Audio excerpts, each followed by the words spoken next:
evening, everybody. Welcome to another exciting episode of Vecna, Eve of Ruin, right here at Proficiency Bonus. My name is Michael. I will be your dungeon master for the evening. I'm gathered here by my awesome players, and it looks like Camacho has turned into a waving cat. For the moment. Be right back. And he's run off. Well, welcome, everybody. I do want to do a quick shout out to our sponsors, Cardboard Castle Games and Little Dragon Corp.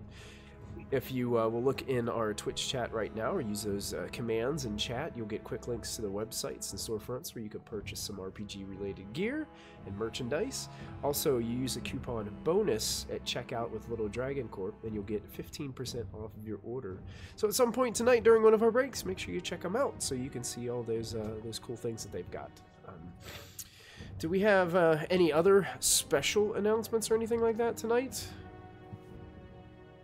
I don't think so, other than I think we are back Friday this week for another episode of Phandelver and Below, the Shattered Obelisk.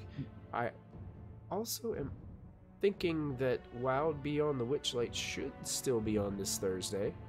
I think they're going to be taking a few weeks off here in possibly next weekend, so I think a couple of them are going on vacation, but yeah, other than that, I think that's right.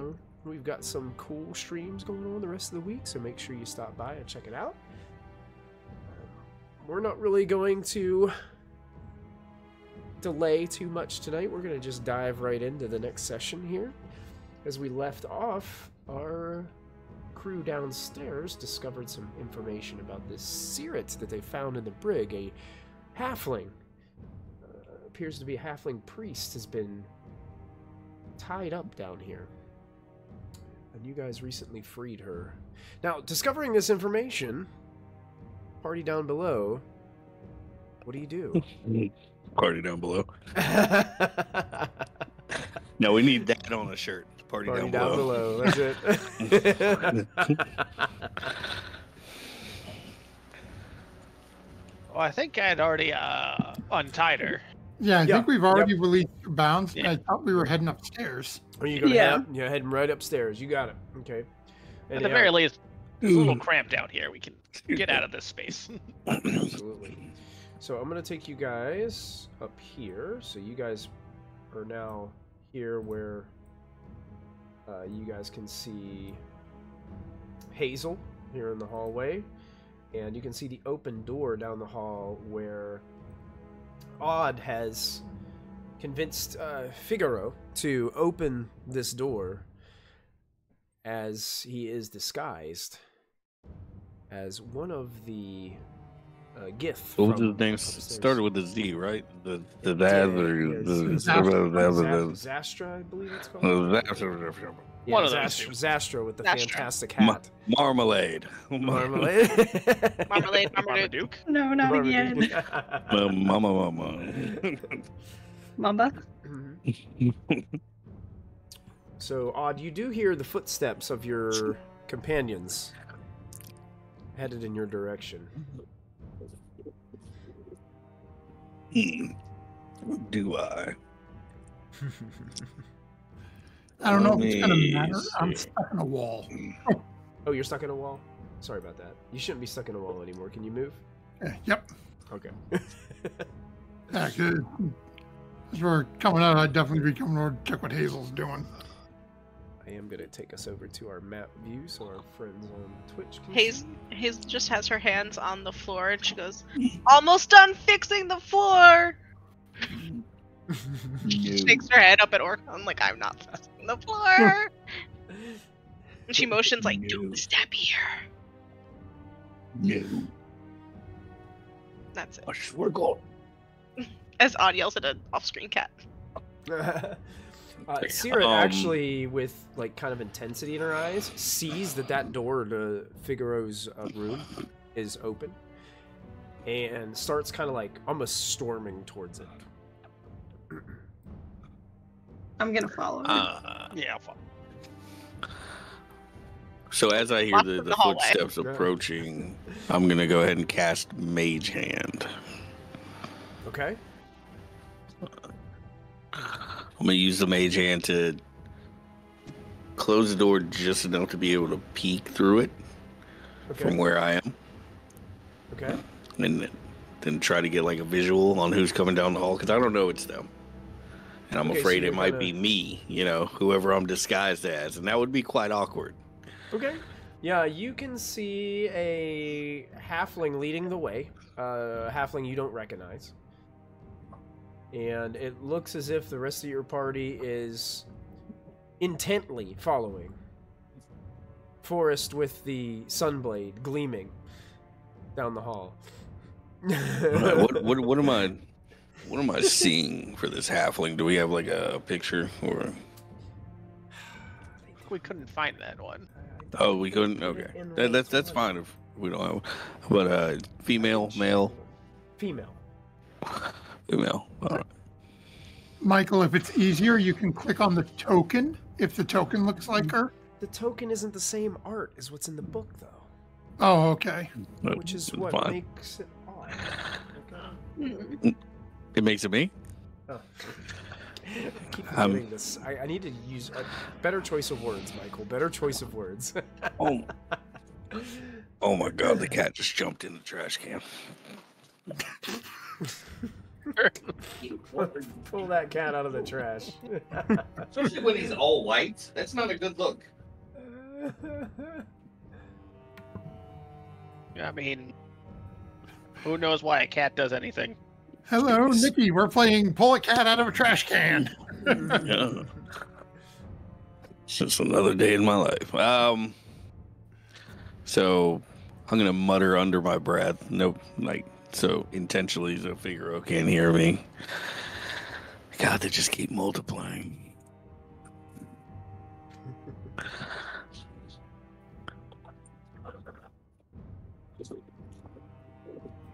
don't know why it doesn't have that picture in here, because it's awesome art. And they don't have it listed for some reason. I'd love to show it.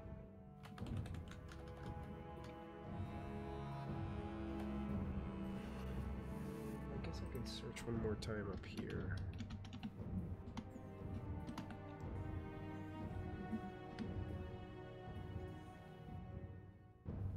Yeah. Weird. Didn't see it at all. I'm sorry, guys. I don't know why they didn't put it in the Roll20. I might be able to... I can just... Is she in D&D Beyond? Well, yeah, she's in the actual book. But I don't want you guys digging through the book either. Spoilers. Let me try something. I think I know what I can do really quick. You guys can vamp roleplay for a minute while I do this.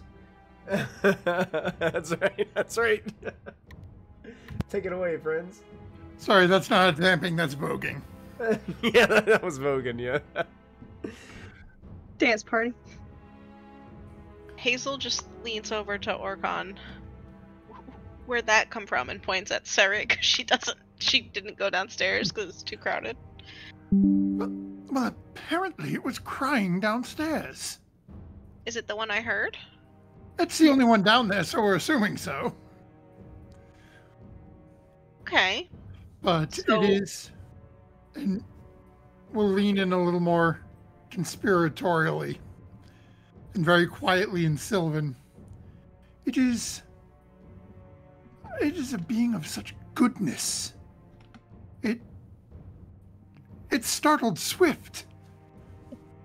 Hazel visibly recoils when he says it's a being of total goodness. She goes, but they're like rule followers, and that's all in Sylvan.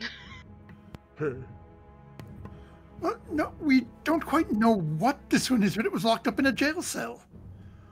But are you guys able to see that image right now? Oh yeah. That's a very well-dressed halfling. That's right. Very well dressed. Where is it? I didn't see It's it. on the screen, but it's not on. Go on it's the on- journal tab, and it should be at very top. Yeah. If you double click yeah. on it, it should open it for you. There we You go. Aww.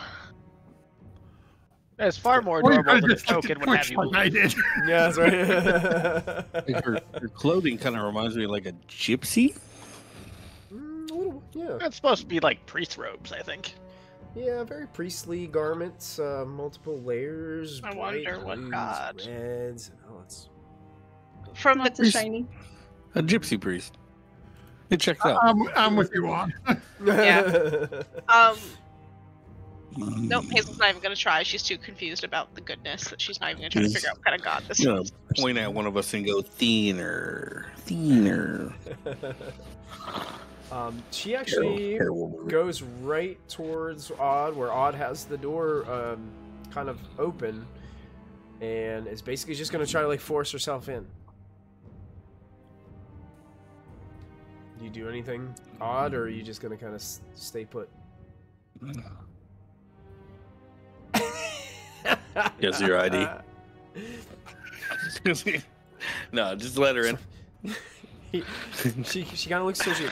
Get out of my way, Zastra, and just kind of pushes the door open.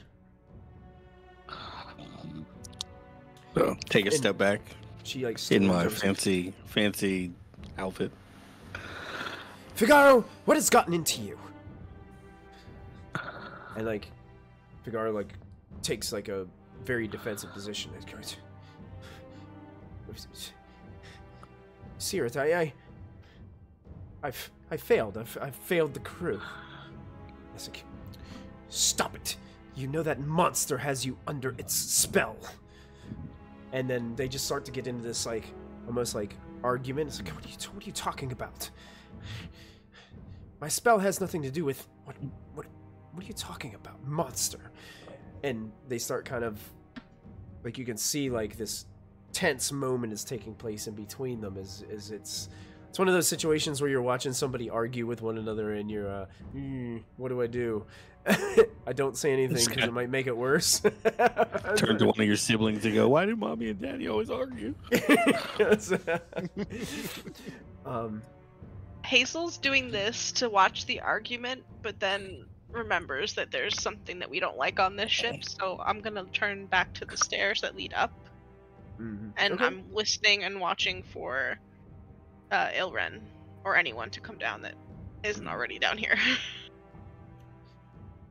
Sirit kind of looks over towards Zastra. Is like, how were you able to get the door open?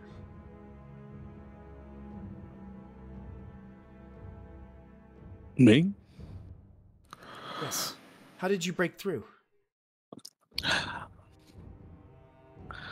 And then I flourish a handful of cards and I say, "It's just I had the right hand and make them all disappear."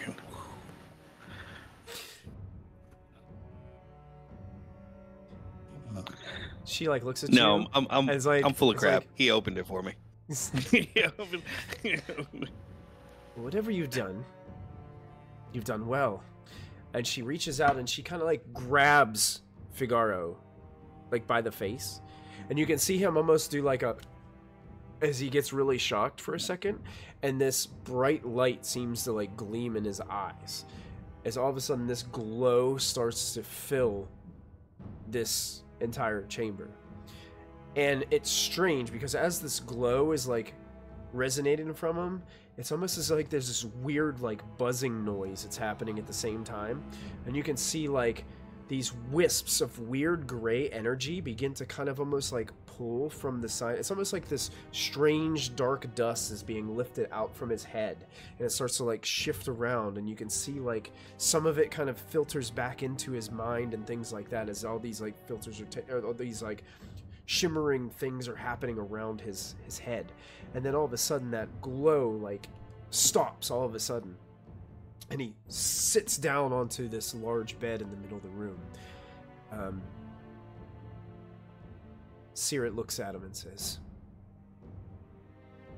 "Now, can you see clearly?" And you can see almost instantly the expression on his face changes to one of anger.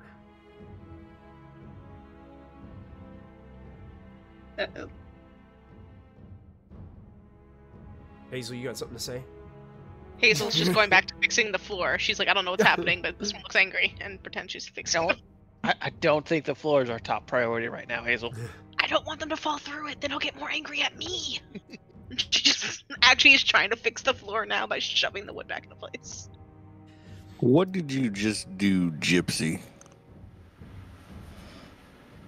I fixed his mind.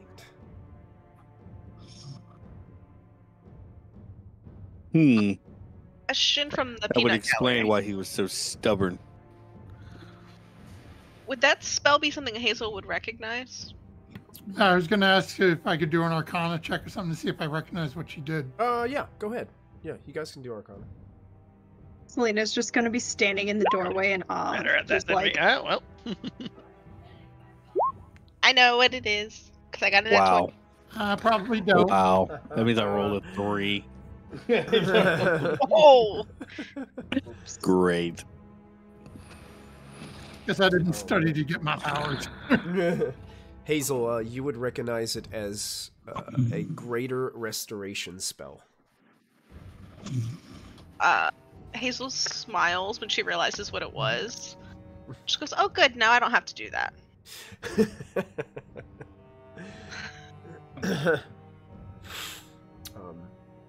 She kind of smiles hearing that. It's like, well, now that his mind is fixed.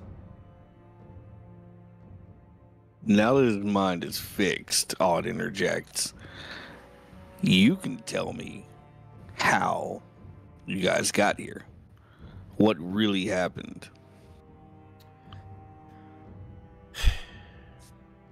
Because I find it very hard to believe that a crew such as yours, that seems well established, would just wreck. As you say that, Figaro actually chimes in. Oh, And it crap. looks like he's got his full mind about himself now. As Seer kind of like looks towards him, and he. I looks just to you remember and that he says- looks like a crew member. Right, I just realized that I pretty much gave away my. Oh my god! As you like physically have this expression, Sirat kind of looks at you and is like, "Calm down. I know you're not Zastra. Zastra can't make cards disappear." I've been practicing. Hey, this isn't gonna work. I'm not gonna fool you. All right. And with that, I just turn right back into my Elson brand. So there you are. Clever little gypsy. I saw through it from the very beginning. Doesn't always work on everybody. So, tell me your story. Where did you even come from? I didn't see you when we landed on the ship. Oh, we found her below deck. yeah, she was locked in the prison. What, cleaning up? Oh, in prison. Yeah. Hazel Ilren. just goes. Hazel Ilren goes. put me See, there. guys, that the voices I hear aren't always make believe. A slow nod. Yes, you did get it right once. I suppose we'll have to give you that one. You Did mean good, Hazel. the talking, walking hippo? No bueno. Ilren put me there because I know what Ilren is. Ilren is a terrible Death Slaad. An aberration that just enjoys the suffering of others. All right, that explains a lot. Because originally I was going to ask you how you got tricked by a hippo, but getting tricked by a Death Slaad, that's slightly more acceptable. Well, for the same reason I could see exactly who you were. I could see through the Death Slaad's guise. I confronted him myself before any of the crew could be put into danger, but he overpowered me and stuck me in the brig. That was Something my like next the question. one-on-one confrontation probably wasn't the best idea. I know it wasn't, but I fear for the danger of what little crew we have left. I'd feel Didn't terrible if we lost anyone else. Sierra, are there any others in hiding here, or is it just the rest is crew? We have a small amount of crew members left.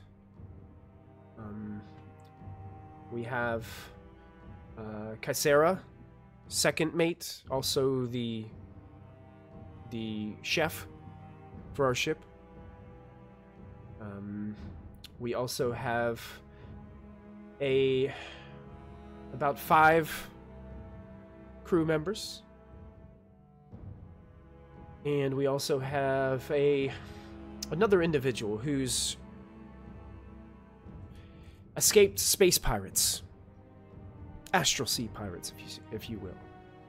Crashed into another part of the ship. Was able to outrun the pirates to this part to safety. His name's Davros. Davros. Quiet, but a nice fellow. Endured many hardships. Again, the question arises, you're listing all of these what seem to be specialists.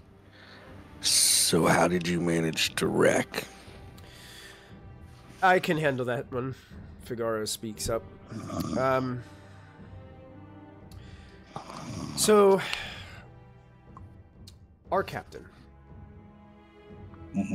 Inge, stumbled upon a very powerful artifact. That artifact was innate with some special magical abilities.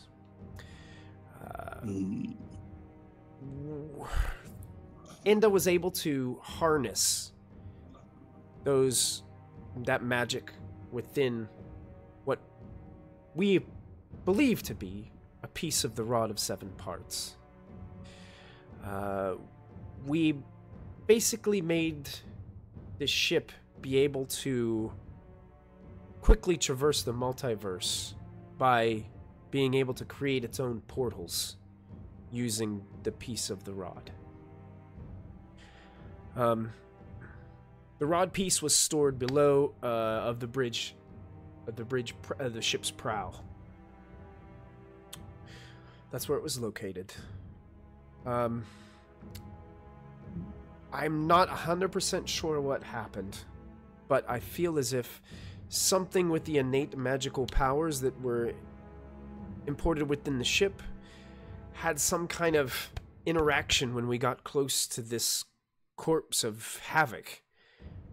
That caused the magic to kind of go haywire, and it forced us to crash here on the surface.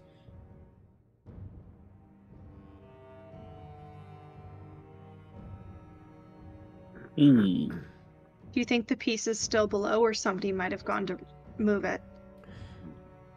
It's possible it's still there. Be a different part of the ship than over here, though. Yes, it's on a different location. But there is an emergency security protocol that protects the piece of the rod. The captain installed it just to make sure to secure the rod if anything were to happen, such as an event like this. As far as I know, that rod is still safe within that room, though it's inaccessible because of the safety protocol would have been activated at the time of the crash. The protocol is ward runes. I know one of them is here. It's actually somewhere on the headboard of that bed, and he points to the large bed, and there's this wooden headboard that kind of is decorative and elaborate on the back of it. The ward runes are invisible, but I feel like if somebody knew how to dispel magic, as long as they could see the rune in some way, you could dispel it and deactivate it. There are 2 of these on the ship.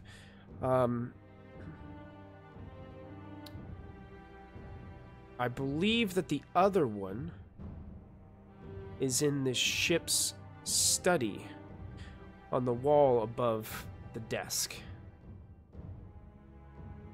I believe that's where it was. I think there's other ways to deactivate them, but I don't know of them. Perhaps the captain would know if she survived the crash. Or they could be recorded in her notes. Once these runes are deactivated, the security protocol would be lifted and access to the room with the piece of the rod would be granted. Okay. I think the more pressing issue at hand right now is Ilren and I don't think we can do anything. what we're gonna do about him. I think Elren needs to be before we do anything, because maybe that's why they came here in the first place. Sirit kind of looks at all of you and is like, I'm confident with all of us we can easily overpower him. So, just backtracking, you're saying that basically the corpse of Havoc created a disturbance in your navigational systems? Am I following that correctly? I believe that's what happened. I can only speculate, because I don't have access to the rod piece to do any further investigating myself. I am familiar with arcane magics, but this one is kind of a little over my pay grade. Question. Mm-hmm. The thing we got from Vecna, the see invisibility, does that work on runes, or is that just like people and objects? Anything that's invisible, I believe. I believe it's anything that's invisible. I can double check. I don't know if they It's- changed it. It's as the spell see invisibility. So See directed that invisibility, spell 2024. For the duration, you see creatures and objects that have the invisible condition, as if they were visible. And you can see into the ethereal plane, creatures and objects that appear ghostly. Would that be usable here, since we're already here by the headboard? that would certainly let us see the runes. But can anyone dispel But it? unless someone has dispel magic, that's not going to do us a lot of good. Okay. Again, Save that for the pocket. Odd starts laughing and Hazel just goes, "Let's just kill the bad guy first, y'all. I don't want to open the thing and then let him get it." Can I make an insight check? Because this guy just like basically told us how to break down the security of his own ship and steal their legendary artifact engine. Sure. I think he's setting us up to fail. Selena's gonna hear what Hazel said and just grab her sword. She's not gonna activate the fire yet, but just... I mean, you're not Getting a little 100% prepared. sure, Orcon, but I mean, We do still have advantage on insight check. We do. yeah, you can roll again if you choose. Yeah. Oh. Yes. Go with that first one. Do I see I'm not Orcon 100% like sure. at Orcon Sirit side and- eyes everybody. So then, by extension, Hazel side eyes every. Might be different characters, same game, Michael. Oh my god. Oof. Yeah. Hazel's got nothing. You either. got a 10 with Or that. an You got a 10 with a natural 1? That's pretty impressive. Wisdom-based classes, what can you say? Yeah, I mean, When you're already at 20. you guys really don't get the vibe that he's like setting you up to fail. You get the idea that he's just not clear. Like, he doesn't really know all the answers. I mean, we have seen firsthand even that teleportation, even as much as Misty Step, doesn't work correctly. So if they were traveling through portals, it's very plausible it would cause it to fail.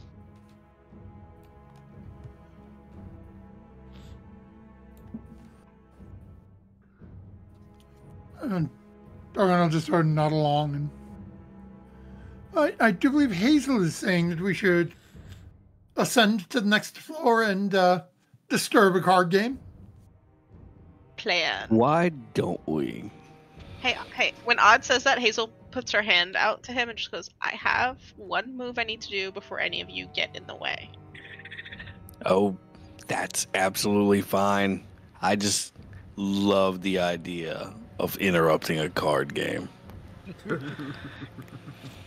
I'm never taking you to a casino. Let's go play some cards. And Odd skips out the room. Hazel follows, going up. Figaro, his face changes to one of just laser focus as he just starts to walk with you all. Sirit kind of follow in the same manner as you guys are all kind of grouped together. Make your way up the steps, which leads you kind of out here. I'll kind of put you guys all together so you guys are on this Stern Castle deck up here. And Figaro kind of like leads the way because he knows exactly where he's walking. He opens this door right here and walks in and turns immediately to the left. And Sirit's walking behind him, and he opens this door, and you can see behind a table back here, Ilren is sitting on one side of a pretty kind of rather small chamber here. I can't see anything. There seems to be something in the middle of the room that's blocking light. Is there? It's weird. It's like whatever's top right of my characters is blocking light. Is that like a... Oh, that's a room. Is it? No. I don't know what that is. We're in a very tiny room at the moment. Oh, yeah, but there's something between... there's like a little... That's the... It's like a support beam? It's like a mast that comes down through. So that's probably I was what like, it I can't is. see through this damn mast. Odd's behind the mast, like it's like looking around. Is anyone at the table with Ilren? Yeah, on the other side you see this individual. Let me see if I can. I don't know if they even have a picture of this guy in Roll20. Let me find out. Hazel, darling, why don't you? Yep, I'm waiting for the answer of this before I do a thing. Oh, do whatever you need to do. It's time to play cards. I don't think this is a card game. There's only 2 people in here. Oh no, I would like to play with him. I would like to play cards with him. I will. Just me and this hippo. Basically, he's an elven individual.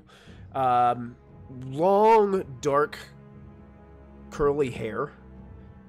Probably goes down to mid back, and he has this basically what looks to be kind of like a crude sailor's white tunic, with gray like sailor pants. He's got his like feet wrapped with like white cloth, and like he doesn't. Like, he looks like he's just a standard, like, ship crewman or something like that. That, like, he's got holes all through his clothes and stuff. He's wearing, like, a green like, little cloak over top of it. And just holding some cards on the other side of the table of Ilren. But immediately when Ilren looks over and sees Figaro and can see Sirit behind him, you can see that expression in his face as he kind of like glares over towards the door. Moonbeam. What's that? On Ilren. I cast Moonbeam on Ilren. Moonbeam on Ilren. Okay. It's a 5-foot cylinder, like Okay. radius. And the fun part about Moonbeam. It's probably Nice. changed. And I think it still dispels Still- shapeshifting. I think it does. Spell Yeah. shapeshifting. Yep. Still think it does that, but I think they take damage as soon as they're in it now. Yeah, I'm double checking. And I'm clicking on it to have it do the thing, and Yep. Roll 20, it's not doing when the cylinder appears, each creature in it makes a Constitution saving throw. On a failed save, the creature takes 2d10 radiant damage. If the creature is shape-shifted as a result of the polymorph spell, or for example, it reverts to its true form and can't shapeshift until it leaves the cylinder. But if it My does, arch but if he nemesis, saves, it no. doesn't force him. It looks like. Yeah, it looks like if he's on a successful save, the creature takes half damage only. Creatures. Yep. Yeah, so it wouldn't. 17 It wouldn't. save. Save. Okay, let's make this save then. Let's not make the save. How about that? I will tell you this. It does have advantage. Of course. On this It's a saving salad. throw. Just like literally It's a everything salad. else we've fought so far. It's, Yeah. That's right. it's a death salad. It's a death salad. It'll still Those are the hurt. worst. Constitution, a 20. You. Oh. Come on. Alright. It's all Well, good. I'm that gonna looks cast like a silvery silvery bar. barbs. Silvery barbs. Oh Yes. no. Oh man. Only get it once a long rest. It seems like this might be important. Victoria, if you're watching right now, you did this. I love you, Victoria. I mean, you technically could use it more times. It just takes your warlock pack slot, Here which we isn't go. really worth it. Please fail. Oh, natural 1 with a 6. He fails. So, Nice. He is now himself. Very nice. He's now himself, And and takes you can roll 2d10. Oh, is this a 13 radiant multi-sided? damage. Yep, it is. Oh, here he is. So I'm going to choose that side, and that's what he becomes. Sorry. So sorry. Not sorry. Is that 13 radiant damage? Yep. All right. He cries And Hazel will just out. look- As she does this, she looks at the other guy and goes, "Run." The other guy's the elf at the table. Yeah, he immediately, like, eyes go like this as he sees what's, like, standing in front of him. I wonder, I think they have a bigger picture of this that I could show. I guess they don't. Are you kidding?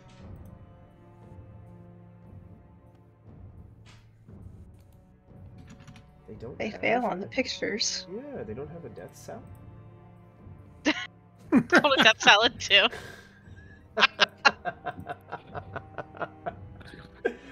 Great, now I've got Henceforth, it's a a Grinch bad running thing. through my head.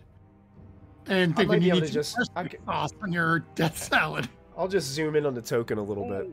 That's what he kind Yes. of looks like. Oh my. Like almost like a frog Yep. type thing with teeth and spikes sticking out all over the place. You guys need to click on your tokens for me, and everybody guys. needs to roll some initiative. It's like a mutant shark. It's also really cramped in here. It Sorry. is very, very cramped in here. Let's put him on the initiative too. When his form has been reverted, does he like get up from where he's at? Or is he just kind of chilling He's there kind and of waiting caught for us in to his come to chair us? right now as this has happened and taken place. I'm gonna go Who ahead is and give number you guys- 5? Is Said the elf. Don't guy. worry about that yet. okay. Excuse me. Sure, we'll find out. Let's go ahead and put some. I don't want to Debating find whether or not out. he's I gonna don't. I kill don't. him I first. don't want any surprises. All right, let's put these in. Okay. Hazel. Moonbeam is on. Yes. Is that that's concentration, right? Concentration up to a minute. Yep. I'm thinking concentration up to a minute. Okay. So So you're up first. Michael, can I get an icon for Mage Hand? Yes. There. Hazel is then going to.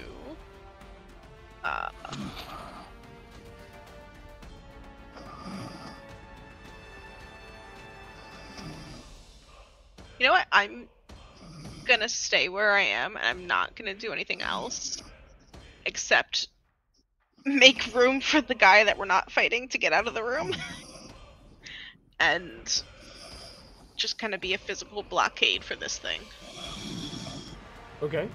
which is kind of hard to do in our current crowdedness. But just pretend Hazel is trying to like drag the elf guy out the door and block the slot in.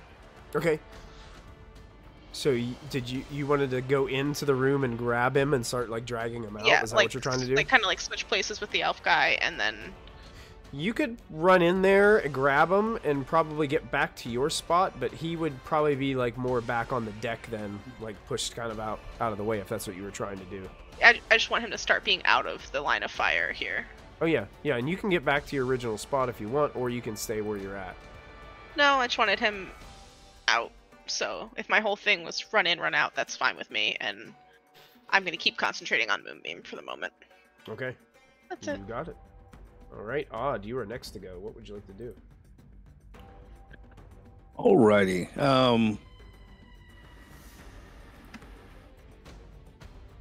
So I'm assuming that the gentleman that was in the room is out of the room now? Yeah. Hazel went in Alrighty. and grabbed this elf and just drug him out of there as quickly as she Yeeted did. him. Just, yeah. Alright. So.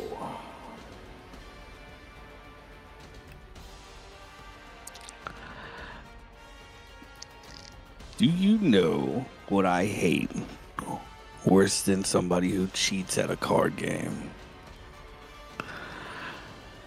I'm looking at the Death Slaad. I hate interruptions. And I pull out a card and I throw it in the air. And this card is going to be the Deck of Wonder. Oh, no, sorry, wrong one. The House of Cards. There you go, right there. I am going to create a literal house of cards the size of the room. So now the ceiling, floors, walls are all cards. AC 15, 50 hit points if anybody wants in or out. No doors, no windows. It's a complete barrier. Now let's play cards. Okay. So explain to me where are you trapping yourself and it in the cards without your companions, or you? Everybody. No, the entire Okay. room. From wall to wall. Okay. We're I mean, in I'm two just trying. different rooms. Yeah, we're in two different rooms Two right different now. spaces. So He's in a small back room, and then Oh, we're he's in in like the a other hallway. one. Yeah, Okay, there's so a I guess door it would open extend there. to the two rooms since it's 40 feet, up to 40 feet. okay. So you've just built a Sure. containment chamber around Yeah. us and him. Yep. Yeah, I Just will in case say, that elf is more than he looks. I will say that you just locked the Sprite, Davros, and the Mage Hand out of your cards. I did Davros on purpose because I do Yeah. not know whose side he's on. Okay. Sure. And on that And then same note, I'll- I forgot to roll initiative initially for Swift. Okay. I just did it to 14, so if you can reorder. Yes, we'll do. Let me see if I can just pull him up there to his spot. And that may work too. There we go. All right, so the cards go up. Is that an action to do? Yeah, that is an action. Okay. And then as my bonus action, where's the name of this thing? Sorry. I'm going to flourish imbued card, hidden ace, and I am going to cast guiding bolt as my bonus action. So, Okay. oh Jesus, that is Oh. terrible. Would you like to use a reroll? You have 5 of them.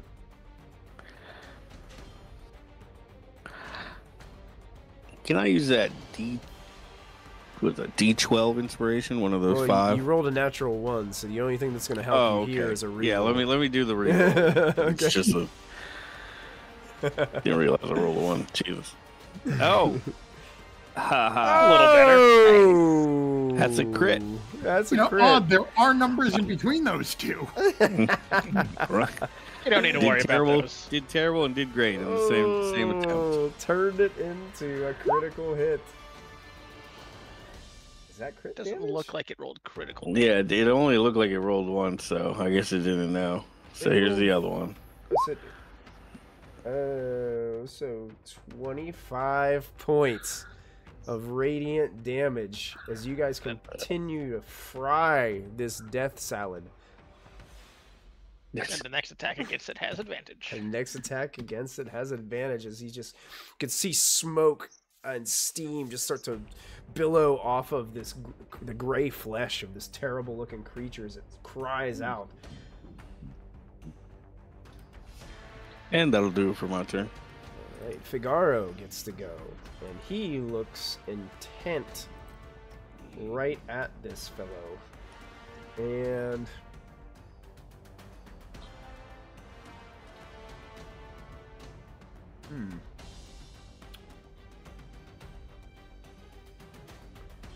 seeing that all this magic is really affecting him in that way, you see him start to begin to cast, and he's going to cast magic missile towards Ilren.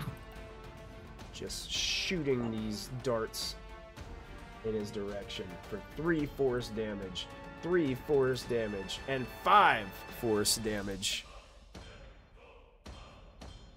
as they impact. So, since he did an attack roll, that consumes my guiding bolt. Magic missile. Magic missile isn't an attack Magic roll. missile isn't an Oh, that's attack right. roll, it automatically hits. Good Yep. stuff. So it's still there then. Yep. Say, still damn, there. he wasted it on 3 damage. It seems like this creature is taking all this damage, as the force and the radiant damage doesn't like it very much. And that will end Figaro's turn, bringing us to Selena. Actually, Figaro's going to step to the side to make sure everybody has an opportunity. Here's a door. So, Selena, if you do decide to use an attack roll, you do have advantage from the guiding bolt. Awesome, thank you. At least on the first. Yeah, on the first So, Figaro would say, Selena- "Your deception stops here, Ilren. There's no place you can go." And he points to the walls that are completely made of those beautifully red pattern-designed royal cards. You know what I'm talking about? Those. The classic bicycle. The classic bicycle royal. Yeah. Right. Selena is going to say, yeah, what he said. Matthew's got And me. Here it is. Nice. We got all the cards in play. Literally. That's right.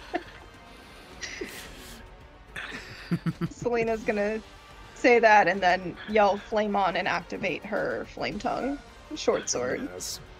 It is And engulfed in beaming flames, as now you're standing right next to Forrest with the lightsaber. teamwork. That's right. Gonna blind everybody. And she's going to run in the room and take some swings at him. Selena jumps up onto the card table. I did not roll that with advantage, but Yeah, go ahead and roll it again. See if you crit. For a crit. Hope for a crit. Crit fishing. Same little thing. better. Alright, you can go ahead and click on the damage as you strike true with your attack. so 13. 8 piercing and 5 fire. 5 fire. It seems like the creature is taking fire damage, but not as much as you would hope. Dang it. As it appears to She's- be a little bit resistant to the fire. She's gonna notice that and take a hit with, or take a swing at him with her +1 rapier. Okay. See if that helps at all. Now, does your sword, does it have like a special ability that you can activate? I don't think so. Were I think those it's weapon just, masteries? Yes, it has Vex. Which Has I think Vex. gives your next attack advantage. I believe it gives this next attack advantage. So So you would Yes. make your +1 rapier attack with advantage. okay. I wasn't sure if we were using those yet. Yes. Yeah, you can use. Yeah, I mean, if your character We just has keep access forgetting to about it. him. Yeah, I think we Okay. keep forgetting about him. Yeah. So I just remembered at the last 27. end of last time. So Very nice. You hit. Go ahead and roll your damage as you strike with your rapier. 9 9 points piercing. of piercing damage. and then she's gonna take another swing with the same one. Okay. And I since the believe rapier Rapiers had are also Vec. Rapiers Yes, are also so Vex. that so one's you have also advantage. advantaged. Mhm. I don't know why that didn't roll with advantage. I don't know what I did. Right there. Helps if I click the right button. Oh, critical hit. You can roll that damage That as makes well. my third attack, so 14 piercing, plus 2 critical, Plus so 2 16. Crit. 16 damage. The creature cries out. And then she is going to try and maneuver to trip him. Okay. I think that would require a saving throw, correct? Yes. So he must succeed on DC 17 throw. Is it I'm strength or up to- dexterity, does it say? So it has both. So I have the option to choose either one. Oh, okay. So for me, I choose the dexterity because that's my higher stat. And the dexterity is a DC 17. Well, it says on what you shared, it says it's a strength saving throw at the bottom. Okay. If the target Yeah, is I large or think you get to smaller- choose strength or dex for what sets the DC, but the save is strength. Oh, okay. That's what that dex means. So we're doing the 17. Okay. So it's still a 17 marker for him. It's just for he can roll strength. Strength. Or he has to roll strength. 17 is the number. Slaads are ridiculously strong. Yeah. It's worth trying. Yeah, we tried. The So extra here- damage from it would also get applied on the critical there, so you should roll another d10. Yes, yeah, you can. You can roll another d10 on this. That's a D100, not what I want. There Yes. we go. I'll allow it. I'm okay. I'll take a 9. 9 damage. Bad. Group voted D100 for damage. So, I'd say Selena's roll just a like 1. swiping down at this Slaad from... The Slaad's kind of sitting in the chair still, and you try to like sweep the chair out from under the Slaad, and this thing is just a massive creature, and when you go to like sweep the chair out, it just stays put, and he just kind of like glares at you and smiles, and this terrible like green, you can like see his bad breath like leaking out from his front of his lips and mouth as he just smiles towards you. He looks really beat up and bloodied.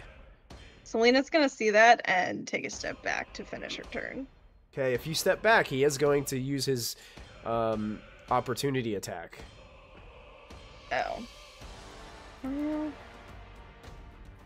And with that smoke of like coming out of his mouth, he tries to bite you as you step back. I'm gonna click. Here we go. Bite. A 28 to hit. That's gonna hit. So he bites into you for 12 piercing plus 5 necrotic damage. So As you that can gets feel rid of that terrible stench is kind of like draining your life force. Okay, so that knocks out my temp hit points. But Yep, you'd start your temp hit points and then go from there. okay. All right, that's into your turn, Selena. Yes. Okay. Side note for the DM, just because I don't want it to be a thing, the moonbeam was set in the corner, so it's only that corner piece. So unless someone stands in that corner, It's just like, basically his square. it's just him. Yeah. Yeah, Moonbeam's like a single square. Yeah, with the but I'm space. just stating it because you guys are getting up close with it, and I'm just stating it. So it's like, anyway. Yeah, it is Forrest's turn. I will move up to him. Okay. I guess we'll move to here in case anybody else needs to get in the room. And I'll make my 2 attacks. Okay.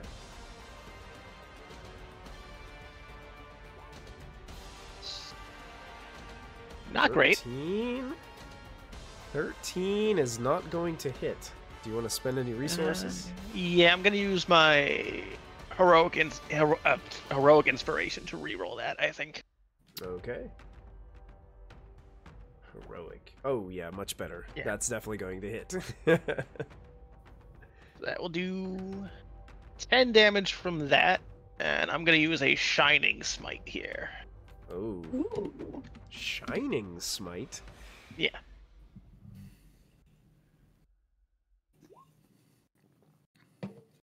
So yeah, that'll be another 14 radiant damage, and For the next minute, as long as I maintain concentration, all attacks have advantage on him. Thank you, Nikki, for the player reroll. Oh, we got a player reroll. Oh. More player rerolls. And that's a D10 inspiration. And a D10 inspiration. Uh-oh, Nikki's spending some points. Stacking them up. Yep. Stacking them up for you guys. I'd love to help you out, Michael, but I'm not allowed to spend points. Oh, yeah. No, it's... We wish. But then Michael could spend his. Better be careful. I'm going to start calling in reinforcements. Jeez. I'll make my second attack. Second attack, yeah. So you're coming in with the Sunblade, just carving into the Death Slaad. 29 definitely hits. For another 10 radiant damage. The 10 Because I assume it's damage. Death Slaad, but it's not actually an undead, I assume. It is not undead. Yeah.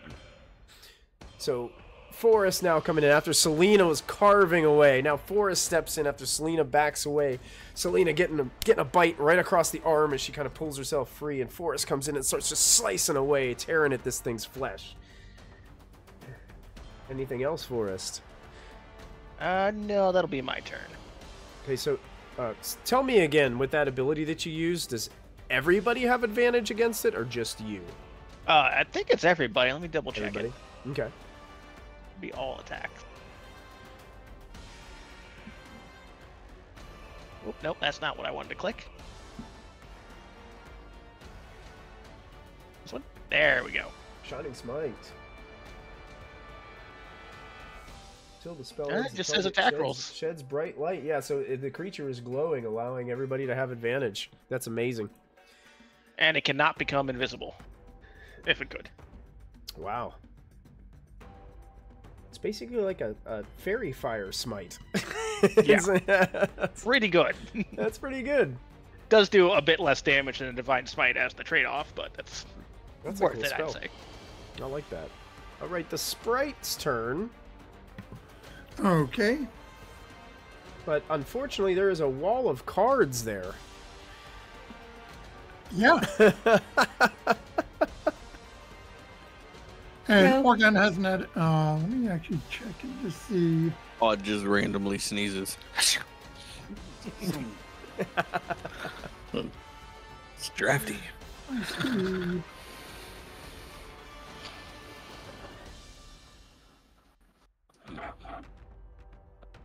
Yeah, no, so I think at this point, Swift would just be ready in action just in case this random person who just got thrown out here looks like he's becoming aggressive.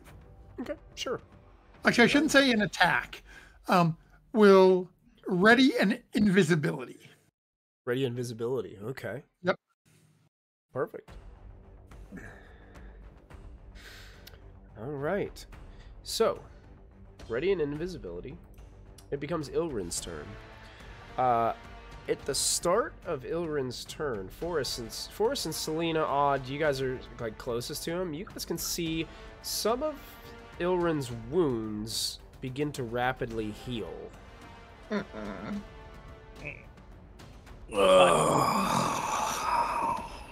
Love things for It looks like a couple of those gashes you guys put in them start to just go and close back up. These damn vegans. I'll take care of the healing factor if you guys can just take him down. Selena's gonna see him and his wounds start healing and she'll be like, "That's not fair. You need to teach me how to do that." And she just holds up her arm like, "Fix it." Ilren kind hiding of looks behind at you all Forrest. and is like, perfect. If I must suffer, so shall all of you.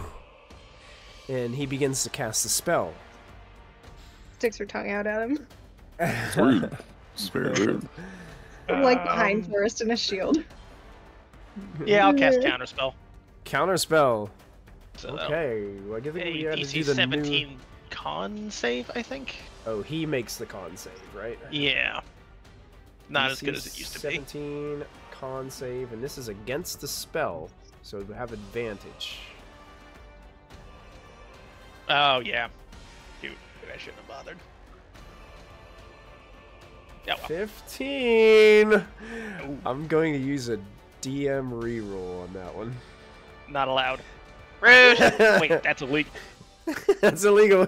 Hey, who's making the rules here? Lost that coin flip. I'm going to save again. The Constitution with advantage. Come on, give me a good number. Oh no! Is that a nat 1 now? A 16. Oh, so close. So close. Oh, so close. So it begins to cast a spell, and Forest. immediately Forrest kind of like just this quick Literally movement. just bat the air. Just bat in the air with the shield on his arm, and Yeah. the spell fails, and Ilren gets super angry, and is going to actually charge towards Figaro. So Forrest, Selena, and No, Odd. my reaction was the. Your reaction was counterspell. your counterspell. Selena, if you have not taken a reaction, you can make an attack of opportunity if you'd like to use your reaction to do so. Odd, if you have a reaction left, if you'd like to make an attack of opportunity again. Well, he didn't walk out of your range. Yeah, I can't do it. It's still there. Yeah, this is a tight space you guys are fighting in, so. So is that just I can attack again, or You can Is just it- make Get one- you can you just get attack one with attack. one of your swords, whichever one you'd like to attack with. You get one attack as he's kind of running by you. And you still have advantage. okay? Mhm. Gonna try the flame sword again. That hits. 24? Yes, you can roll damage on that. She could be pissed that he's trying to run away. So 6. So, and then 4. So you gash him as he walks by. He kind of grits his teeth a little bit as he feels the impact of the blade, but then continues on and turns around, looks right to Figaro and says, I've seen your mind. I know I'm still there, haunting it. And he just like glares towards him. That's all he can do on the rest of his turn. Because that will end his go, bringing us to Sirit, who looks towards the slot and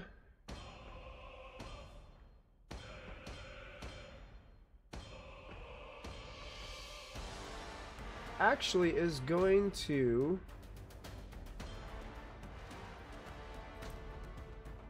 look towards Figaro and begin to cast a spell. And some of you would recognize this spell if you've, because you guys are level 12 now, you guys would recognize this. Sirit casts Sanctuary on Figaro as a means of protection. And then Sirit kind of doesn't have any place to go because she's kind of trapped in a corner, bringing us to Orkhan. Okay, well, I definitely do not want him in my face. So, first thing we're going to try is... I can get off the screen now. Okay, I need to make a strength saving throw as I am trying to telekinetically shove it away from me. Okay. Strength saving throw. You got it. That's only a 10. Okay, so it is getting Wow. pushed back. Wow. That's Looks right back up to us. Right, slams into the table and Forrest back here. That's awesome. Hazel is still got... I can still see her moonbeam in the corner, right? Yes. She can. Hey, gonna move over here. And as my action, I'm gonna blast all 3 Eldritch Blasts at him to try to knock him back into that corner. Touche. Touche. So I would have advantage, but I'd have But disadvantage for being so Disadvantage close. for being so Yeah. close. It'd be a normal roll for you. At least for this first one. Oh, it's not on each attack? Oh, yeah, it might knock him. If you Yeah, push if you him knock back, him then back, you you, would... won't be up against would you have that. anymore. Yeah, it's gonna hit. That's 9 force damage and 4 thunder damage. Okay. Nice. It doesn't appear that the thunder is quite as effective as you would hope. Okay. But the creature gets slammed back into the corner, correct? Yep. Because of the ability of yours, and into the moonbeam. So let me do this damage first. And then we'll make a saving throw for the moonbeam again. That's Constitution, I believe. With advantage is a natural 20/24. Okay, so he's still gonna take half. Do you want me to Take roll that half. now? Yeah, you can take. Yeah, you can go ahead and roll that.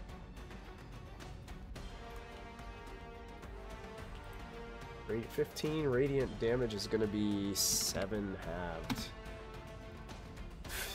So blasted back into the moonbeam begins to sizzle once again as it's now caught in that cylinder of moon energy.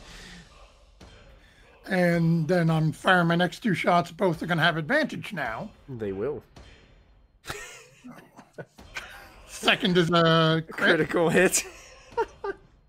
and third's a 25. 25. Yep. So a crit and a normal strike. So the crit does 14 force damage, 14 force. and the third strike does 9 force. 9 force damage. Slamming back into the moonbeam. There is this black blood just oozing and dripping out of its mouth. You can see gashes and burn marks all over the flesh of this creature. It's actually, its flesh is starting to bubble from being stuck in this moonbeam for so long. It is very badly hurt. Davros is just kind of stunned out there. Oh, you had one more thing to do? I'm just going to look at Hazel. I love that spell! It's fun when it works. Well done. Davros is just kind of looking stunned and just kind of looks at the sprite kind of floating next to him, glaring towards him in his direction, and is not really going to do anything. Is not really is really unsure of what's going on, and just sees like a deck of cards blocking his way back into the room. Hazel, we're back to you at the top of the round. It's nice that him and Swift are on the same page. Yeah, they're both just like, huh? I'm going to be a jerk. There's also a mage hand out there that's giving them a thumbs up.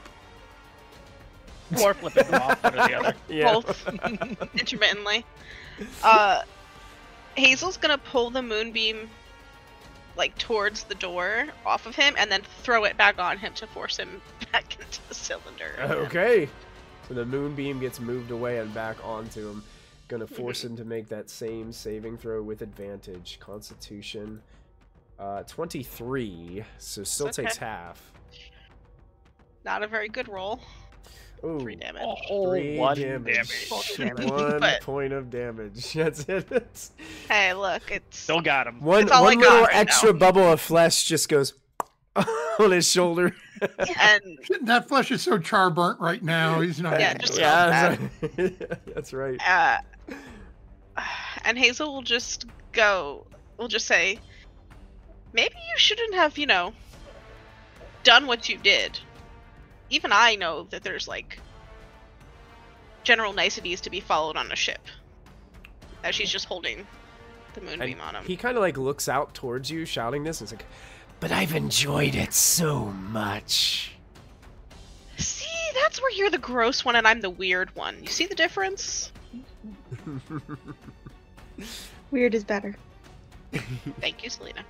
And that's She it. just gives her like a little thumbs up. Hazel's gonna keep concentrating on moonbeam. Okay. You're back up. Alrighty. Let me get my screen right because for some reason one of my screens decided to maximize.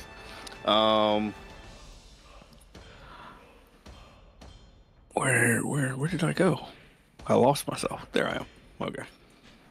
I am going to move over this way within his range now. And my hands are going to start glowing this dark necrotic magic. And look Against him in the the Death eye. Yep, against the Death Slaad. And I am going to tell him I learned this trick in a little place called Pandemonium. I raise both of my hands and nothing happens. But a skeletal hand comes from the ceiling and grabs onto him. And we are going to see if it hits. Okay. Yes, that hits. The icy touch latches onto him, and until it lets go at the end of his, at the start of my next turn, he is not allowed to heal. And he takes 16. What is it? 16 necrotic damage.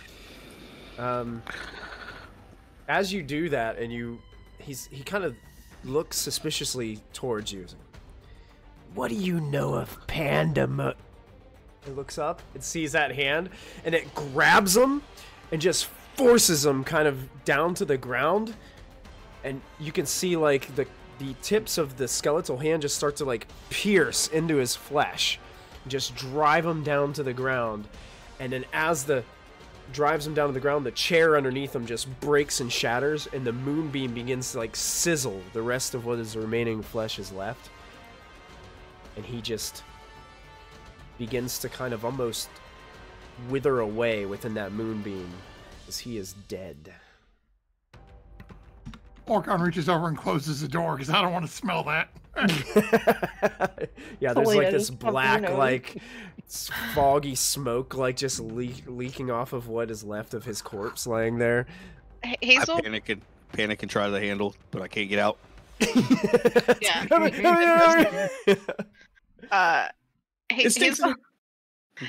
Hazel puts a foot in the door because she's still concentrating on her moonbeam.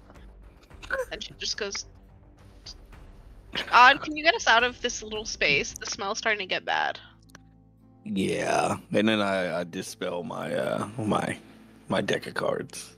The deck of cards just back into the package. Sorry. There you go. There you go. Nice. Hazel immediately is gonna move out and pull the moonbeam with her since it's still going, and keep concentration on it next to her for now until we know what's going on elsewhere on the ship, just in case he's... Yeah, you hear doors beginning to open behind you and stuff, and you can see that there are other individuals like stepping out in the hallway. One of them is a female orc that comes from this room up front. Looks like she's wearing an apron that has food stains kind of all over it. Just go, what is going on? And Figaro, and she kind of looks, Figaro, you're not locked in your room anymore.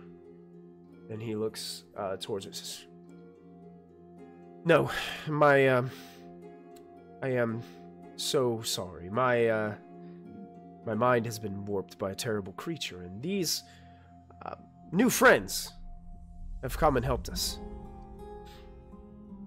And kind of gestures to all of you.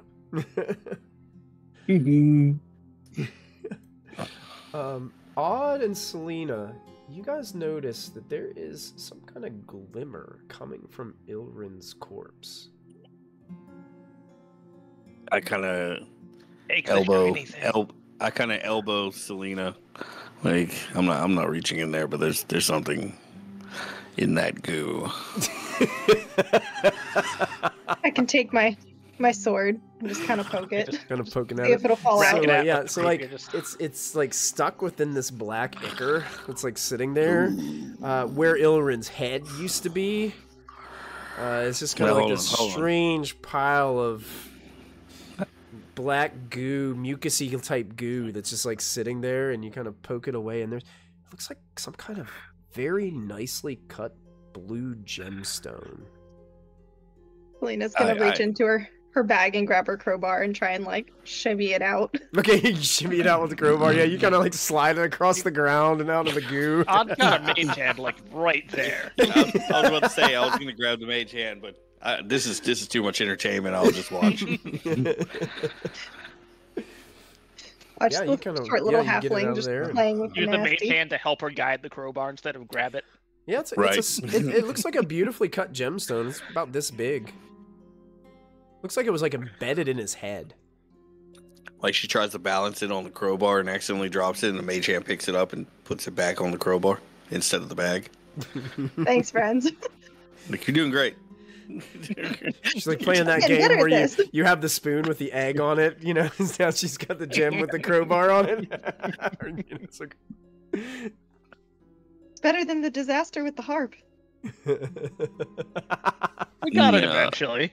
Yeah, true. I'm going to look over in the direction of you said he was an elf? Yes. Mm-hmm. You know, apologies to you, my friend. I did not know whether you were friend or foe, and I could not take the risk. Honestly, it's perfectly fine. What was that? Death salad. Death Yeah, salad. Death Salad. Yeah, Well, Death Salad. Slaad, but same Salad. idea. What's left is the dressing all over the. You don't want to eat that salad. You don't want to eat that salad. Smells terrible. I was Yeah, playing no- cards with that creature for like 3 weeks. I would bleach that room. It had too much blue cheese in the salad. It smells bad. Ugh. Ugh. Hate blue cheese. It's side of anchovies. Wow. Yeah. Thank you. Is there anything else on him? No, that was it. The rest of his body just kind of like is dissolving into this terrible ichor.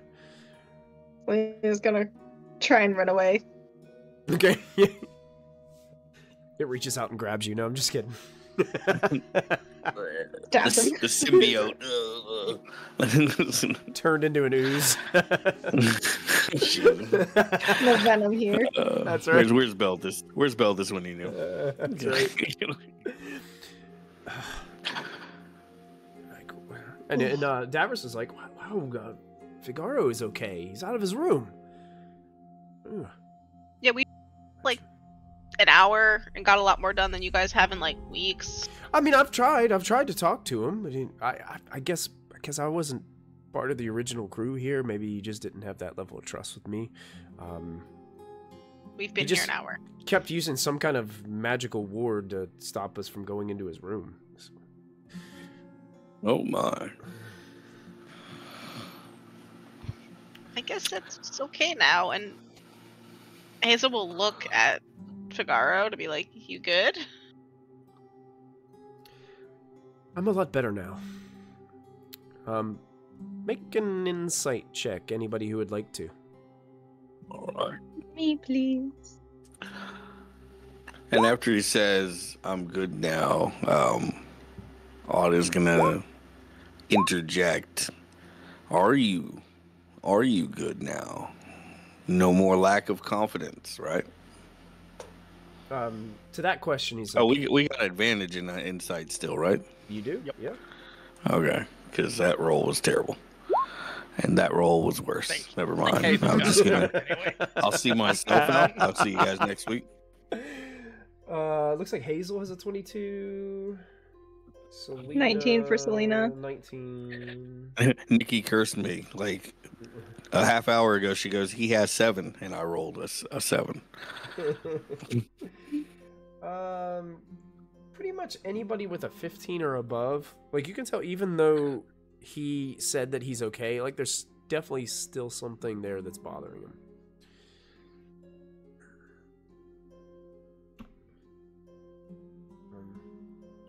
Hazel will nod like she agrees, Okay. and then we'll just like she'll drop Moonbeam, and as she's doing that and like pretend she's fiddling with something on her pouch, she's gonna cast Message at Sirit and just say, Okay. "Your friend still struggles. Just a heads up."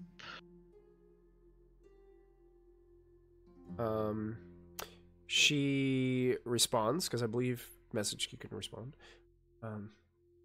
She looks like directly at you and responds in your mind and says, "I know. I can tell." Hazel just nods because it's not really her business anymore. What are you over there casting? The spell none your business. I don't know Smiles those. really big and odd. I don't know those hand gestures. I don't know that spell. Quick question for you. Where is the way back downstairs? Either this these way stairwells or appear, this way. The stair. Okay. You have to go out into the Stern Castle deck, and then you can make your way down that way. So we've been wondering, and you can tell me if I need to make a roll for this. Do I know if I was to destroy the item that a magical ward was on? I mean, a ward rune was on. Would that destroy the rune? Make an Arcana check.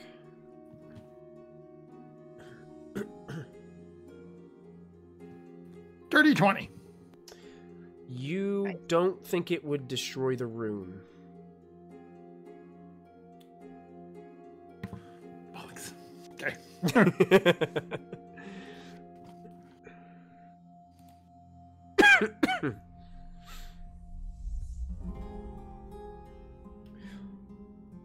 And as Hazel will everybody- go. Yeah, go ahead. Hazel goes over to Selena and seeing her like with this gem balanced on the end of the crowbar, and will just go, "New shiny." Needs to be re-shinied, but yes, new shiny. I could lick it. I wouldn't. Yeah. Try some other options first. I can't Okay. stop you. But if Like if some you really want to, industrial but- disinfectant. Let's start with that. Didn't pack mending either. Hazel just says, "It's your shiny. I won't lick it if you don't want me to."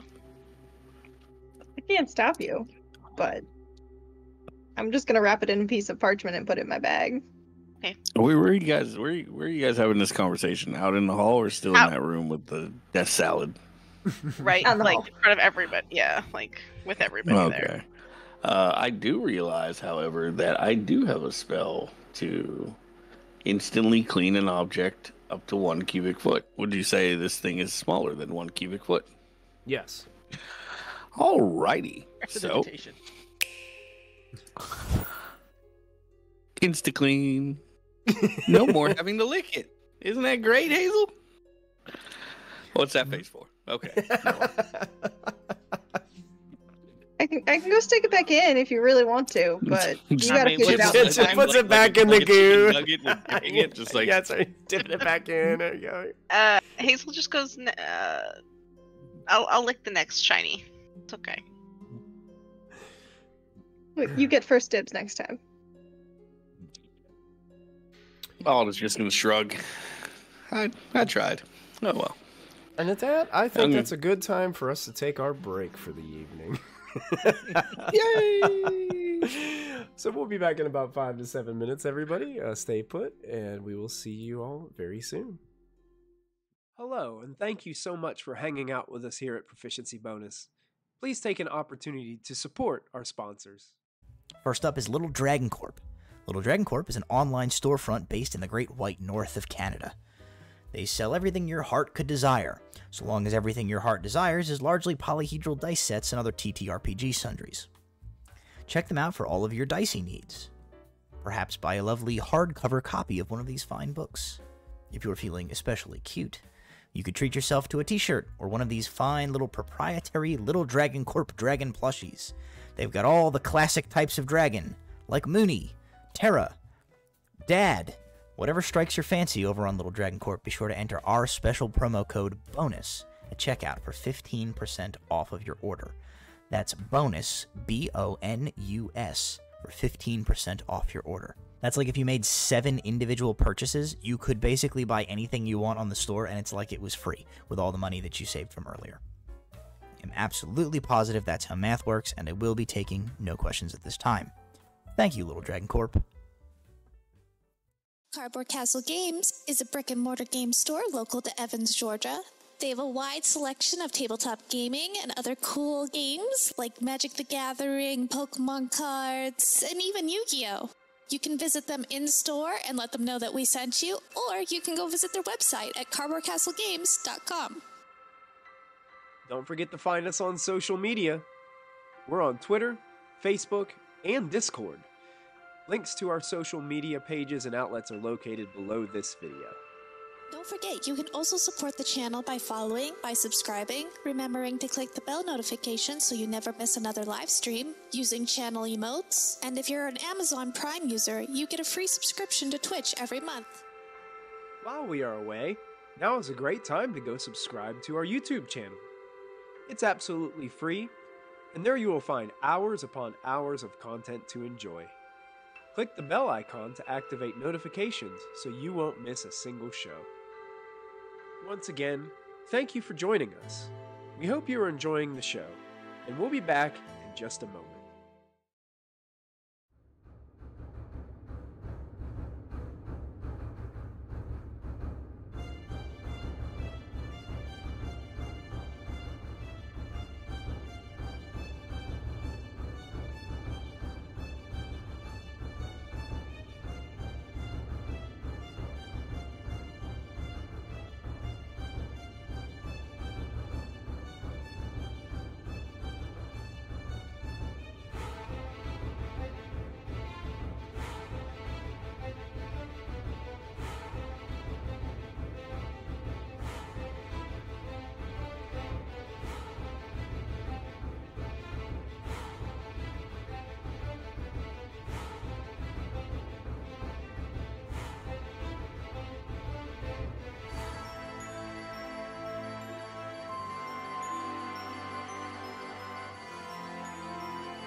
Welcome back, everybody.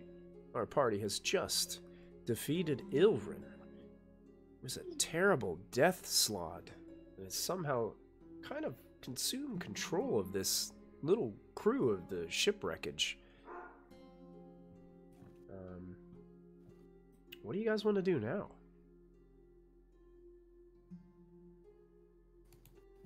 Hey, Tag Fitty, good to see you tonight.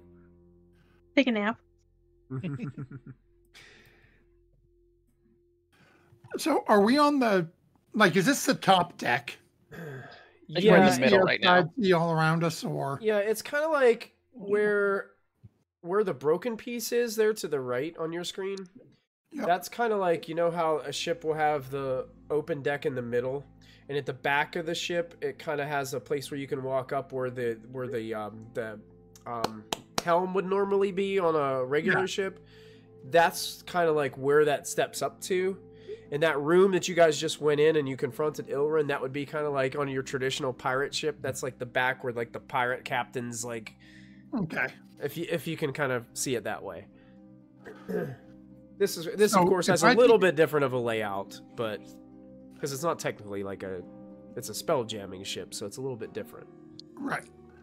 Yeah. I'm gonna take a few steps out and just start looking, like full as close to 360 as I can go, and I'm looking for other parts of the ship. Oh yeah, you can see the other parts. The next part ahead of you, the middle section or the stern section, I believe. No, that you guys are on the stern castle section. What was that section called? Yeah, don't ask me. Don't ask me. Nautical Nerd. I'm not there. The starboard segment that you can see is about 300 feet away from you. Oh, okay. And then it looks as if like 300 feet beyond that, you can see kind of like these ribs like kind of poking out from where Havoc's rib cage was. And you can see the prow segment is like sticking kind of like where Havoc's heart would have been kind of located. Okay. And we could walk to it should we choose to. Yeah, you could use your minds to kind of float across. Moonwalk. It seemed I like do believe if you remember the Gith Yankee or the Gith that were aboard said that every time they've tried to kind of traverse, there's been terrible creatures try to like swoop down and gobble them up. Yeah, but I haven't seen any of those. I'm not concerned. I just saw those eyeballs that were way up there high in the air. I'm going to be right above the ground. So Odd is we can take him. Odd is watching Orkin look out into the distance, and without actually turning to look at Figaro, he's going to apologize to him. I'm sorry about deceiving you for who I was, but I wanted you to know that everything that I said, I meant it. Well, I appreciate it. If it weren't for that, I'd probably still be locked in there. So thank you. I don't know if your captain made it or not. Still haven't found them, but I think they have a very capable captain already here. You know, I've got to admit to you something. I've got to come clean about something.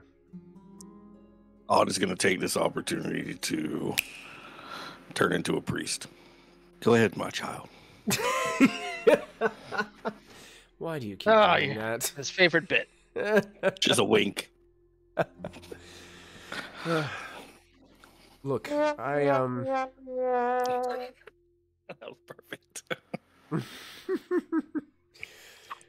I must admit, I knew about the dangers of this stretch of the Astral Sea.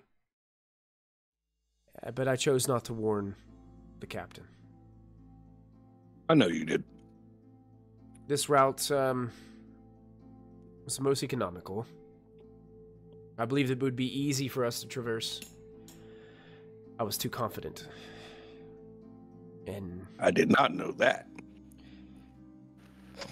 Because it was a little bit too obvious that an entire corpse of a dead god, and nobody had discovered that the area was basically a, so to speak, navigational system disruption. Yeah, no fly zone or a Bermuda Triangle. But I did not know why you did it. I believe your intent was a pure, concept. You didn't do it out of ill will. You didn't expect this to happen. You can't learn from your mistakes unless you make them. And that's how we develop ourselves. Well, maybe I can... Hopefully I can make up for it. And now that my mind is right, I need to make sure that I keep the rest of the crew safe. And I have faith that you will. hopefully I can help you all as well. I will tell you, mechanically, you guys just earned another secret. You guys earned Figaro's secret. So mechanically, you guys have another one of those Vecna secrets that you can spend as currency. We learned. He has a Oh, muscle-headed advantage for brother a named minute when we use them, right? What's that?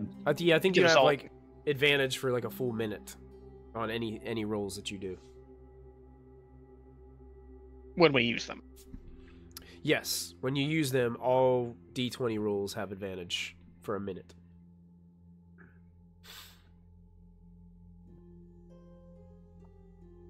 I'll add that to your master list later whenever I have an opportunity to sit down with it. There's the cat again. Yep. Always. Well, we did come here for a reason. We are actually looking for the remaining pieces of the Rod of the Seven pieces. Oh, so you need the rod. Yes. Why? What do you know about Vecna? I can say I've heard the name, but I'm not too familiar with the details. He's a very powerful lich that seems to be planning to rewrite the multiverse in some way. And we have a plan, but it involves the rod. Well, if we're being honest, the rod's kind of useless for us now. But perhaps you can make your way to the other ends of the ship and see if the captain is still here. If the captain is still alive, you might be able to find more information about how to retrieve it. We'll have to make our way there one way or another, because that's where it is. You said it was near the helm, right? Yeah, it was under the bridge in the prow. Under of the the ship. bridge. Yeah.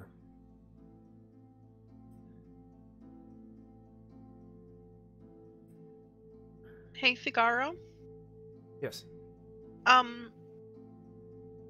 Did your captain have like a journal, a captain's log? Oh, of course. Anything to help us? Maybe there's notes in there about the wards before we go over there? I mean, there probably is that information in it, but I believe she kept it in the bridge.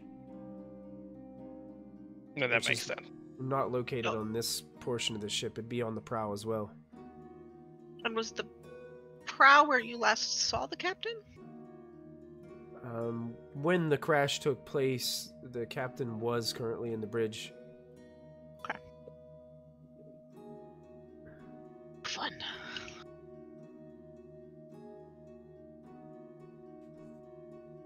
That when they try and go from parts of ship to parts of ship, they encounter beasts. Have you encountered any of these, Figaro? Can you tell us about them if you have? Well, there are various creatures that roam the astral sea,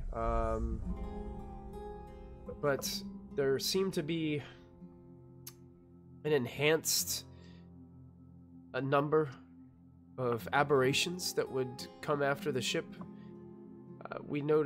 I noticed shortly after Ilren arrived. Creatures known as cloakers kept on harassing the crew at different times a day. Interesting. Imagine giant, terrible monster flying manta ray. Terrifying. Yes. Thanks. I think a Death Slaad would be working together with something of that magnitude. Perhaps it was just coincidence, though. Either way, we have to get to that other segment. There's no avoiding it. What time of day do they attack? Well, it's always kind of the same here. There's not really a night or day. So it's... How often? It was always kind of random. It's havoc o'clock.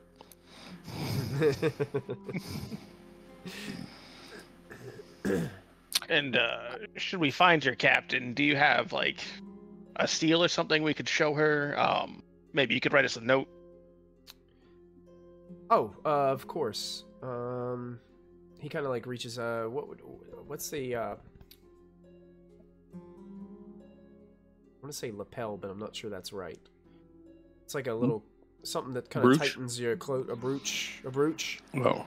Yeah, Nope. I think. Yeah, there's a lapel. No, a lapel pin's one on the sides. Yeah, it's like a brooch. Or like a brooch. Yeah, he kind of like takes a brooch off, and it appears to be some kind of delicate design, and he hands it to you, and he's like, "Here, she'll know this. She'll know it's from me." Appreciate it.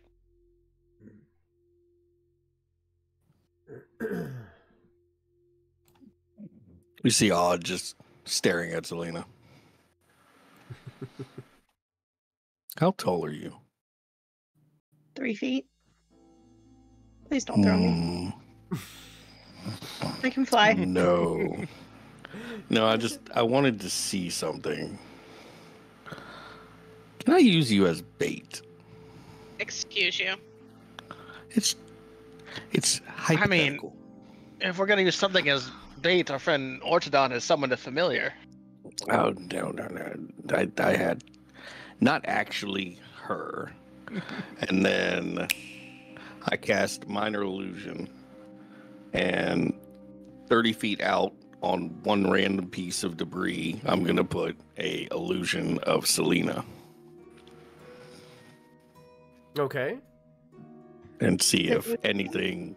Can Minor Illusion make a illusion at that size?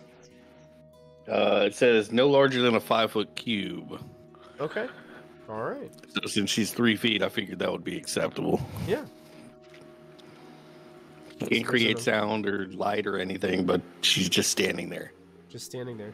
Selena, okay, just standing there. Okay. If I move, does it move? No, it's literally like a statue of you. So it's just cardboard cutout Selena. Exactly, cardboard cutout. That's perfect. Seeing him do this, I'm going to cast Prestidigitation. Oh my god. To create a harmless sensory effect like she's breathing. Just a... Okay. You guys sit there and you watch this for how long are you inspecting while Selena's standing there breathing? How long does Minor Illusion last? It only lasts 1 minute, so we're gonna watch for just 1 minute. After 1 minute passes, the illusion takes its last breath and then disappears, and nothing seems to happen. Well, the empty space is still breathing for the next 59 seconds. It is weird. Like... Based on heartbeat. Lungs in this case. All right, well, since are you trying to get their attention? Were you trying to get their attention? I was trying to see if anything would come, but maybe they're not there right now. Maybe they're on hiatus. Maybe they're taking their lunch break. But one thing is for sure. Since I have this, and he points up to his headband of intellect, I can travel the farthest in one go. So, I will go first. If I die, tell my wife that I loved her. You have a wife? No, but tell her anyways. Hazel looks so frustrated. She's like, who are we telling? What is her So- name? Eladrina. With that, I go to the edge, and I guess I'm gonna cast light on myself so I have light. Because currently I'm just blind. I think in the Actually- astral sea, you can actually just kind of see out. It's just Yeah, that you this can see section of the out. map Okay. is quartered off. Yeah. Okay, the map is cut off. That's why I'm not seeing. Okay, so So whenever Odd's you're just ready, gonna Michael, I'm start gonna floating float out. off into towards the part that they pointed at. What'd you say your speed was again? With your was it? You said what was it? 5 times? What was it? 5 times. 5 intelligence. times. Yeah, 5 times. So 5 times 19. So Basically 100 feet. 95. 95. Yeah, so Odd just like just starts zinging like straight across. Are you targeting that next section of the ship, just heading right towards that next section? Or are you trying to skip over that section and go to the farther one away? So I just realized something. I never shapeshifted back, so I am You look like a basically priest. I'm floating priest, like yeah, I'm gonna take a beeline straight to the other part to minimize the chance of an encounter. Okay, so you're going to the it would be the next Yeah, I part, think you which would said be the starboard section. Yeah, the starboard. Yeah. Gotcha. What are the rest of you doing?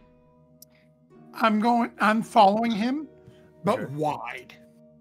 Yeah, Hazel will go kind of wide the other way. Flanking. Going, oh god, am I doing it right? As she tries to fly, because last time she didn't try at all. She was just clinging onto forest. Okay. Swift is going to be following right as close behind Odd as he can. Okay. And y'all would notice as Ododon's taking off, he's gone into his pouch and pulled out what looks to be a long pipe with the head of a lion at the end of it.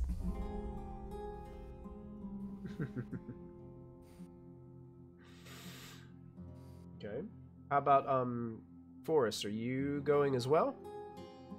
I'm gonna try to follow. I'm less than half his speed though. Okay. So is Just Hazel. It's kinda not, dragging I'm not behind. quick, I'm just going. Yeah, You're going right Lena's up the gonna middle? Follow. Just trying to see if I had anything that can make me faster, but I do not. Well, Odd, you make it there within probably about 15 seconds with your speed. And as you approach, you can see you're seeing the starboard top deck. What you can see is the deck's flooring here is uneven, and there's roots woven around the planks. Jetting from the segment's fore is the wreckage of a lifeboat.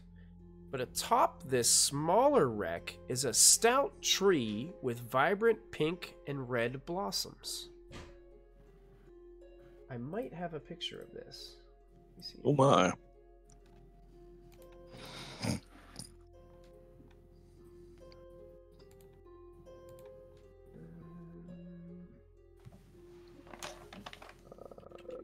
Maybe here? Nope. Why? So until the others arrive, I am gonna spend my turn being basically a lookout. Looking out into the astral sea beyond them to ensure that nothing is coming out and at them. Okay.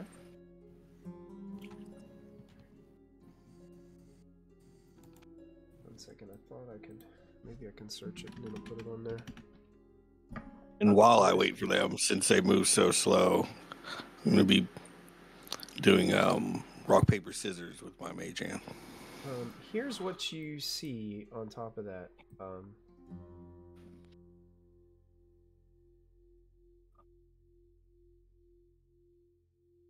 Beautiful. It's like a huge bonsai tree. That's right. With a face. So He has a just, face. Just realize the face. With a face. Oof. That's ominous. But it doesn't seem to be moving. It doesn't seem to just seems to be chilling there. The rest of you, slowly but surely, one by one, you guys all make it to this section, and you see the same thing. And I'm going to take all of you to a different portion of the map. So let me go ahead and grab you guys here. Let me double check to make sure I'm moving you to the right location. Yep, there's where I want to go. You're taking a journey. We're flying through space. 60 feet at a Literally, time. toss us into the void. Here's where you guys are. Okay. Okay. I'm probably coming in from over on... There are invisible walls here. Okay, You said so there I'm probably was coming in from also a somewhere along- lifeboat crash near here? Yeah, do you see this part is actually another boat. Oh, I That see. is It's another boat on top of the boat. I see crashed it, yeah. into this part of the boat. Yeah. So it's two boats There's a together. boat on the boat.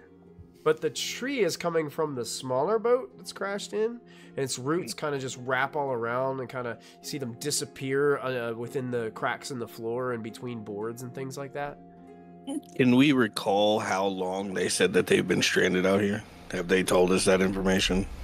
I don't have the notes in front of me, sorry. It's been a handful of months, I thought they said.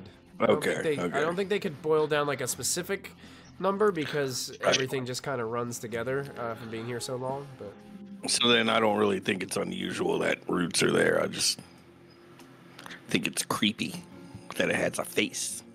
Does it react as we land? it doesn't seem to do anything. Hazel, when she lands, is gonna move just close enough to like gently place a hand on one of the roots, Okay. and in Druidic will whisper, because it feels right, even though we're in the middle of the Astral Sea, that there's a tree, to just say, we're not here to cause harm. We're just looking for somebody. And then stand up after a moment of saying that and just kind of like... Probably the most druidish thing you've ever seen her do, because she's usually just a chaotic ball of mess. This is the first like calm nature moment you've ever seen out of her. As she like just promises this tree thing that they're not there to mess it up. And at that point, Don't look you over at guys hear a Forrest. voice. You guys hear a voice. Who is it you're looking for? As the tree begins to speak out to all of you. Common? Common? Common. Oh. Hazel goes, Captain Dina? Captain Inge? Indra? Inga? Yeah. The captain of the ship. I said the name at one point. I don't. I'm not familiar with that name. Is there anyone here like us? Bipedal hominids.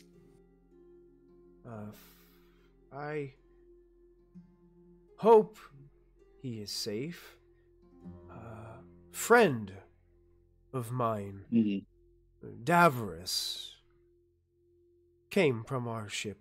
We know Oh, him. we just met a Davros, actually. He's on Never heard of the Shut up, Bud. Yeah. He's still other alive. section of the ship right over there.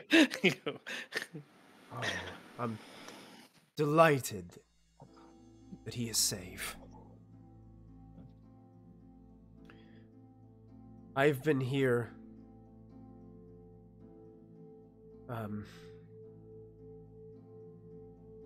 keeping another friend safe. Ikasa is down below.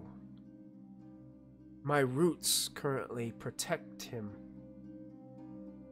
as there is a terrible nest of creatures that try to devour him. And my roots make a wall, stopping them from getting there. And And these we creatures love are it. also It's down obvious. there. Oh my god, everyone talked at once. Yeah. No, so I have Whoa. 5 questions. I can only answer one at a time. Go ahead, Michael. I just wanted to say Ikasa as Sukasa, but go ahead.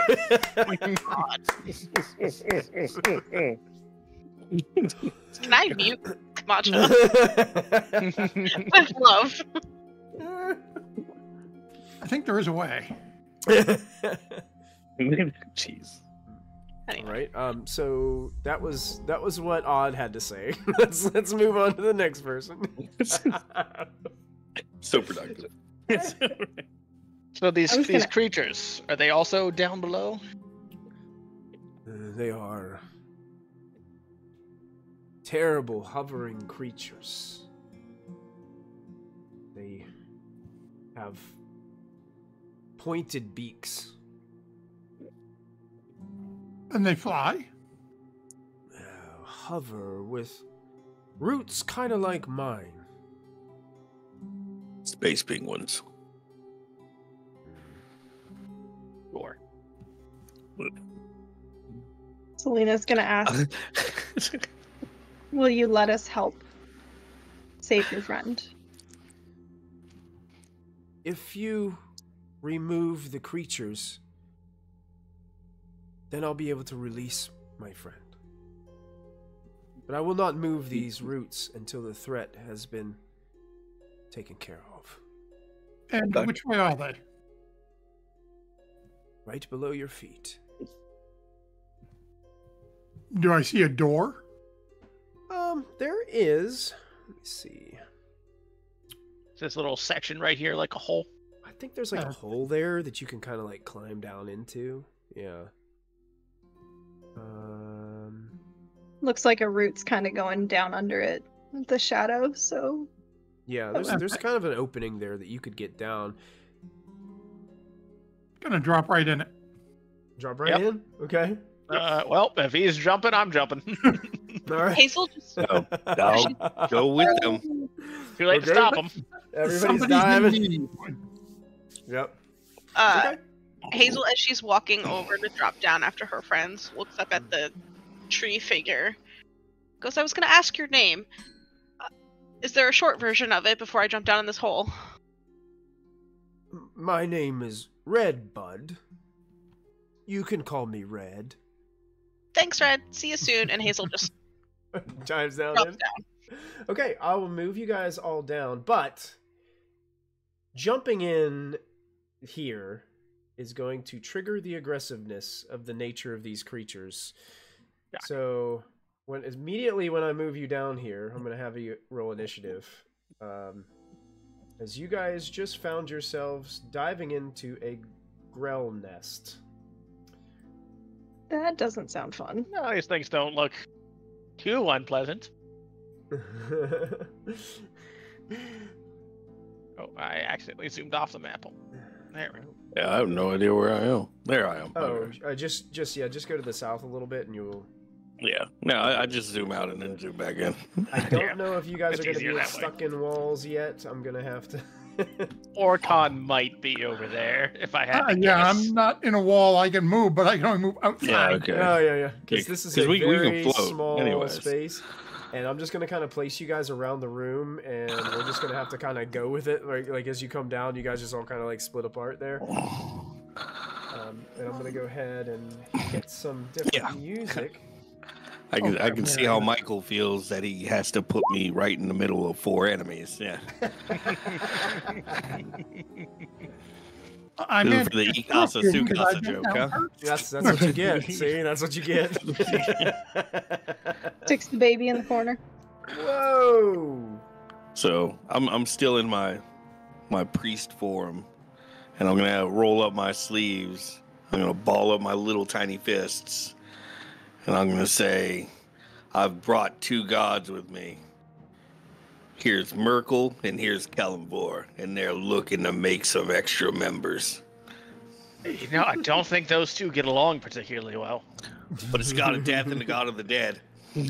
Yeah, one ousted the other. So I do have a little bit of box text I want to read to you guys that I skipped over, but there's these thick, pale roots here that form 2 dense walls on either side of this room. There are 6 bulbous, brain-shaped creatures with snapping beaks and barbed tentacles that kind of hover and bob in the air around you. So, Orcon, you're actually first to go. It's fitting that you dove down first, because you're the first to see this mess. How would you like to respond to it? Okay, so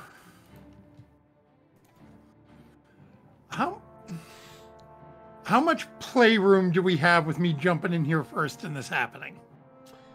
Would I be able to get off an AoE spell without hitting my friends? They all kind of like, as soon as they saw you jumping in, they all like jumped in after you. So there's probably not. Yes, probably by the time you land, we're already here. By the time, yeah, they're probably already there and ready to get in here. So probably AoE would. Everybody would succumb to it, unfortunately. Okay. We're all by aura. We can take it. I'm sure they're good for it. Go ahead. Yeah, we're all right near forest. What's a little friendly fire? Friendly? This is gonna hurt. Somebody save me. I'm just putting that out there. Okay. If it helps, I'm resistant to radiant damage. Hmm? If it helps, I can heal you. What are you doing? I'm about to blow up a whole bunch of people right around me.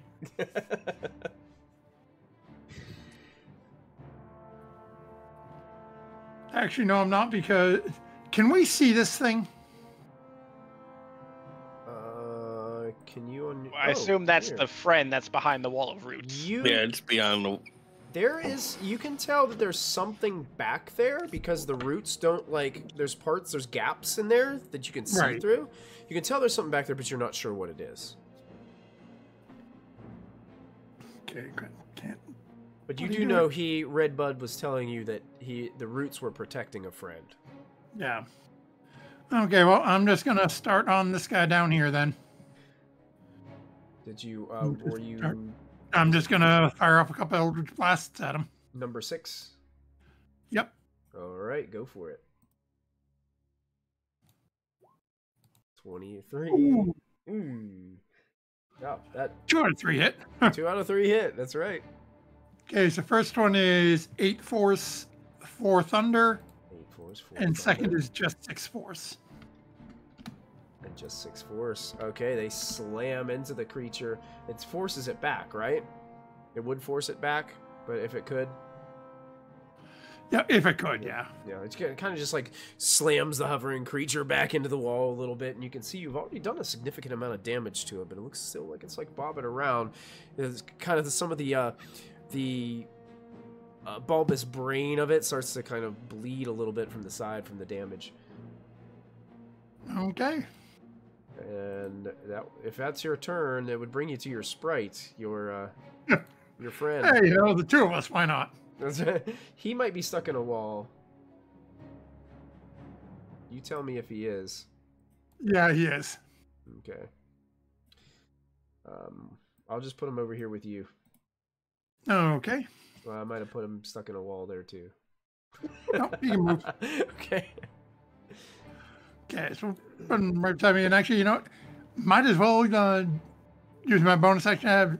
Actually, let me double check here. Pretty sure.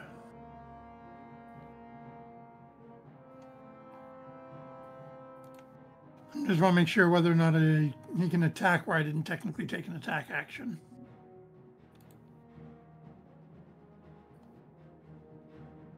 Oh, you have to attack for it to attack? I thought it's a spell attack, right?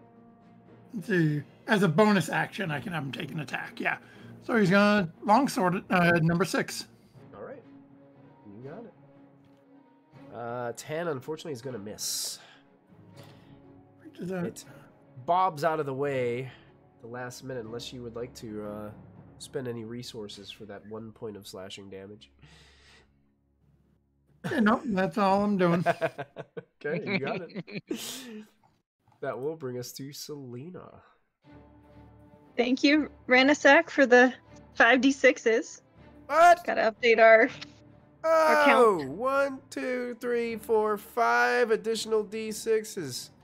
Robert, I see what you're doing there. Thanks, friend. We appreciate it. Hopefully we don't need them, but now we know. We got 'em. Selena's gonna be a little freaked out by these creatures because they don't look like any of the birds she's seen before. Oh, these are horrid looking. Yeah. She's fighting the urge to grab her book to start like sketching them down, and then she realized that all of her friends are in the middle, and she's like, okay, I can take notes later. Yeah, when you reach down, like one starts like weirdly squawking at you. It's like, yeah, never mind. I'll save that for later. And she yells, flame on, to Nice. activate her sword. Mm-hmm. And goes for Grell. I think that's 1. Yeah. One, you got it. Do we still have advantage or no? I think we lost. No, that was because of a spell I had cast before. Because your swords have Vex, if you hit, then your next attack has advantage. Right. Yep. 15. So 24 to hit. That does hit. Does short sword have Vex? I thought short sword had Nick. The scimitar has Nick. Short It sword. has Dagger has Vex. Nick. Dagger Yeah. has Nick. All 3 of the weapons that I Whoa. chose have Vex. 19 total damage as you carve into it with your sword. It does not like that very much. She's gonna take another stab at Grell 1. The sword comes back and slices again. 14 14 hits. That'll hit. That'll hit. 20 damage. 20 damage carved into it. It is definitely bloodied, Selena. She's gonna Forget go to for roll 1. with advantage. Yep, you have advantage. Did it not go on that Yeah, one? you could probably, for that one, you could have rolled advantage on that one, so go ahead and roll again for that to see if you crit. Because we might have killed it if he crit. 24. Wouldn't have crit, so go ahead and roll your third attack, right? You get 3. Okay. think. Yeah. I don't know why it didn't go have- that last time. You'll have but advantage on that's this one good. as well. That one Oh! Natural That one- 20. That one crits. Sweet. So 15. Plus 15, right? Yep, so total of 30. 30 of damage. So, flame on. Slice, slice, slice. Selena splits this bobbing brain into 2 pieces, and it hits the floor. And Grell 1 is destroyed. Don't you mess with my friends. Very nice, Selena. She's gonna end her turn there. And her turn there, bringing us to Hazel. Hazel's just staring at Selena. Like, oh, okay, this is why she's the smart one. And I was gonna do something, but I'm a little less. The squirrels. Real quick, Michael, we got 2 Probo ads as well. Is that Robert again? Yeah. Yep. Potentially. I shake my fist at you, Robert.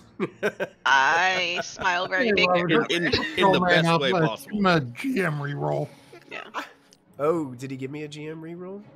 No, I just told him to, though. We'll see if he listens. So you got 2 proficiency bonuses. I was going to say, Robert's probably got stockpiled probo points. Oh, no, he doesn't. All spent. All buddy. spent. We on the appreciate you helping us players. out. We're gonna need it at some point. Yeah.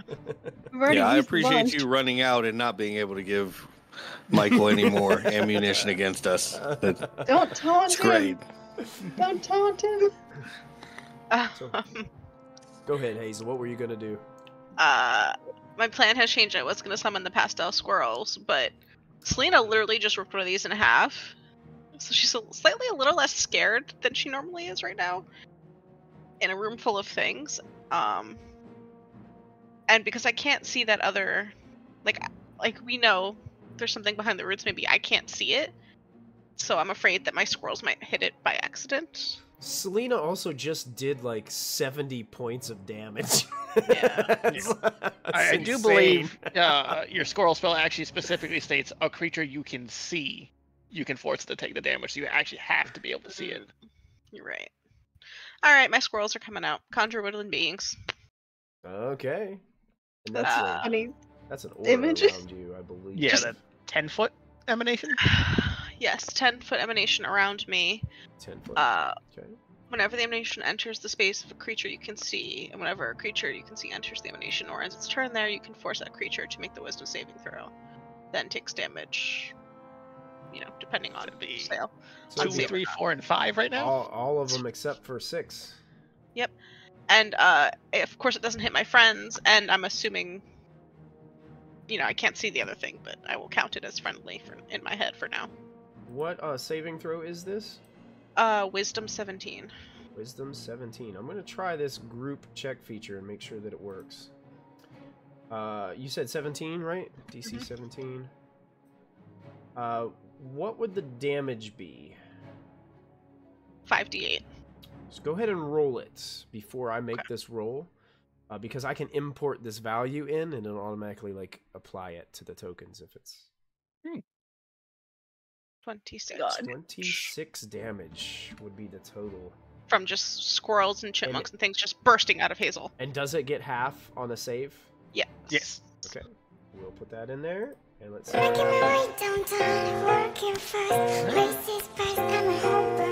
It looks like it worked, and you've got an apply damage button.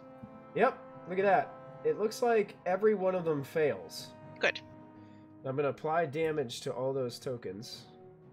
And it works. I just had a mental image of tiny squirrels and chipmunks launching at brains. Everywhere. They're just pastel squirrels diving on top of brains, bobbing brains, just gnawing and clawing at them. It's never gonna get used to those squirrels. It's a truly horrendous and chaotic scene. That's my turn. Excellent. Hazel's very happy right now as her squirrels just fly and everything. Thank you for the bits, Robert. Look at that. Thank you. All right, we are off to Grell number 6, which is currently right next to a little sprite that is annoyingly trying to pierce it with a sword. It is going to attack little guy. Sprite. Come on. It's going to try to tentacle it first. That is a 7 to hit. I don't believe that hits your sprite. That will miss. Oh, it's going to try to bite it with its terrible beak as it tries to chomp down on the sprite. That is a 7. That will miss. It is unable. The sprite just kind of flying circles around this thing as it trying to knock it out of the air. That will end its turn, bringing us to Grell 5. That's right next to Orcon. So Orcon, you are getting a tentacle attack first. 22 to hit. Yeah, that'll do. You take 12 points of piercing damage as this tentacle kind of wraps around and its barbs start to pierce your flesh. You must succeed on a Constitution saving throw for me, please. I need a DC of 11. Okay, come on. Is this a concentration check? No, this is to stop an effect on you because the tentacles have some. You are within my aura of protection, so +5 to that. Okay, so 12. Yep. With the aura, it saved you. That's one good thing about tight quarters. You're all in the aura. You're able to resist the poison. That could have been. Could have affected you greatly. You're also grappled. Okay. So the attack actually grapples you. It is also restrained until the grapple ends. So you have the restrain condition as well. Ooh. While grappling the target, the Grell has advantage on attack rolls against it. You can't use this attack against any other targets. So basically, they can only grapple one person. When the Grell moves, the target it is grappling moves with it. It does have multi-attack, and now it has advantage because it's grappling and restraining you. It's going to use its beak to try to bite into you as well, Orcon. With advantage is a 21. Ah, that'll hit. You take 8 points of piercing damage from its beak. And then it's trying desperately to get away from pastel squirrels and cute little birds. And it moves this way out of... and drags you down a little bit too, Orcon. Out of the range of the squirrels. So I'm gonna push my luck here. What you got? Thing is, 3 and 4 are leaving my threat range through no action of my own. Do I get an opportunity attack against them as I'm getting dragged away? I think that's forced movement, though. So I don't think forced movement rules, I think, is same as if somebody's force moved. Like, you can't do opportunity attacks against somebody. They're not moving. It's when a creature willingly moves out. Willingly moves out. Yeah, that's right. Nice try. I see what you were doing there. For the shot. Grell number 4 gets to go next and is going to tentacle attack. Let me roll a d6. You'll say, are they smart enough to know? On a 1, 2, or 3, it's going to be odd. On a 4, 5, or 6, it's going to be forest. It's going to be odd. Multi-attack. Tentacles against odd. 15. Does a 15 hit you, odd? I don't think it does it? Oh, it might be just on. How do you mute it? You look to be muted. Yeah, I can't hear you. 15 is gonna meet beats, but I'm gonna go ahead and use my reaction to cast shield at a level 1 spell slot. Shield, and as that magical barrier comes up, it deflects the tentacles away from wrapping around you. A nice sound effect. I love it. Well, it is a multi-attack, so it's gonna try to bite you regardless. Oh. 19 is probably not going to do it with shield, right? That makes you at 20. Yep, so it deflects it right off of it as well. And the Grell just floats in front of you. Bring us to forest. Grell takes damage at the end of its turn. At the end of its turn, because it didn't move out. That's right. It didn't move out. Does it have to remake the saving throw? Yeah, I believe so. I think so. Constitution. It is Constitution, correct? Or was it Wisdom? Wisdom. My bad. I'll re-roll that Wisdom. Save. Only a 9. So that's going to be a fail. 19 damage to that. 19 damage. This is force damage, right? It's what it says on roll 20. This Grell looks very badly hurt. Definitely bloodied. As the squirrels continue to rip it apart. I was like... and laugh with terribly high-pitched maniac-type laughs. It is force. Go. Let's see. As a bonus action, I'm going to cast Divine Favor, which will just add 1d4 to all of my attacks. Okay. And then I'll attack Grell number 4 here. Okay. Blue black with the sun blade. 15 carves into it. Go ahead and roll damage. So that'll be 10 from the attack and another 7 from the Divine Favor. You slice the brain in 2, and it falls to the ground. Grell 4 is destroyed. Completely cauterized by the cut. Step up to Grell number 3, and I'll take my next attack against him. All right. 21 will be a success. That is 12 from the attack, and another... Hold on. 1 from the Divine Favor. You don't add the 5 to that one. That's once per turn. Just 1 point. Okay. You carve a wound into this one. It's bobbing around, but definitely looks bloodied, Forest. That was my action and bonus action.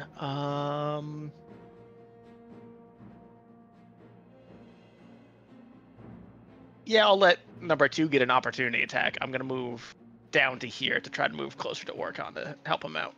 Okay, number 2 will make a beak attack against you. An 11 is going to miss, I think. By quite a bit, yes. Yeah. Its beak snaps behind you as you move out of its range. All right. End turn. I believe that'll bring us to Odd. Oh, is it my turn? Everybody else is having so much fun. I didn't think that anything was going to survive that long.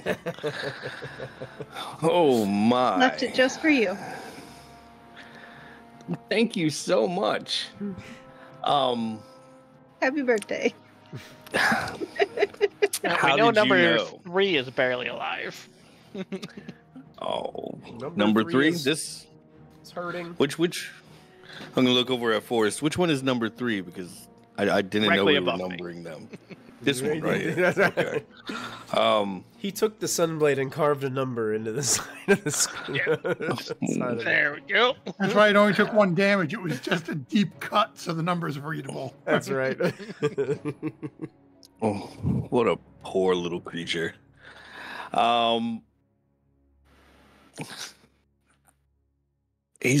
These bird brains, they're just being so naughty, so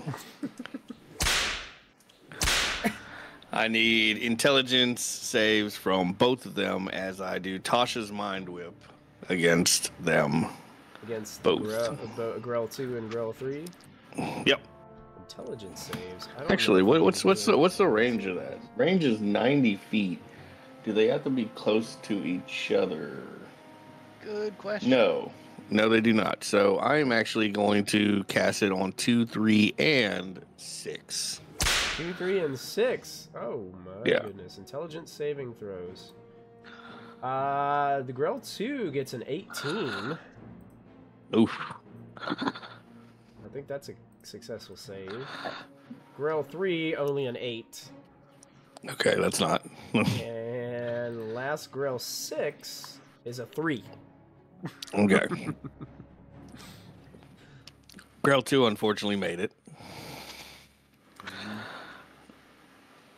What's the effect? What kind of damage? That would be helpful if I told you, wouldn't it? But I'm gonna leave you in suspense.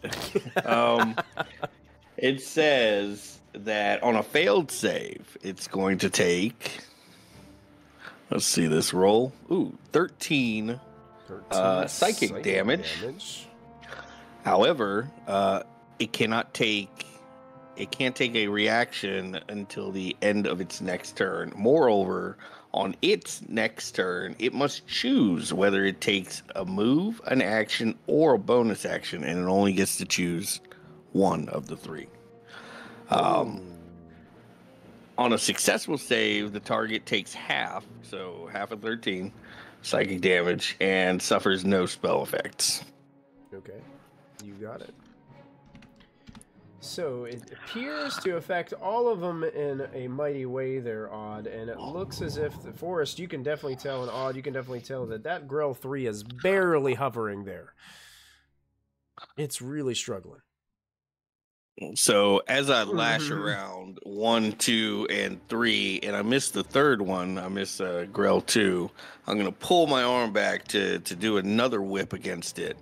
But nothing's going to come out. It's just going to be a bluff master tactician to give the next attack advantage. Next attack against Grell 2 is going to have advantage. Yeah. So kind of a feint. Yeah, nice. I like that. Good flair. That does bring us, in fact, to Grell 2. Oh, crap. So I'm going to roll a d6. A 1, 2, or 3, it's going to be against Selena. 4, 5, or 6, it'll be against Odd. That's Odd. That is also fitting. And I think it can. It's the end of its turn. If it doesn't move, it'd take the squirrel damage, right? Yep.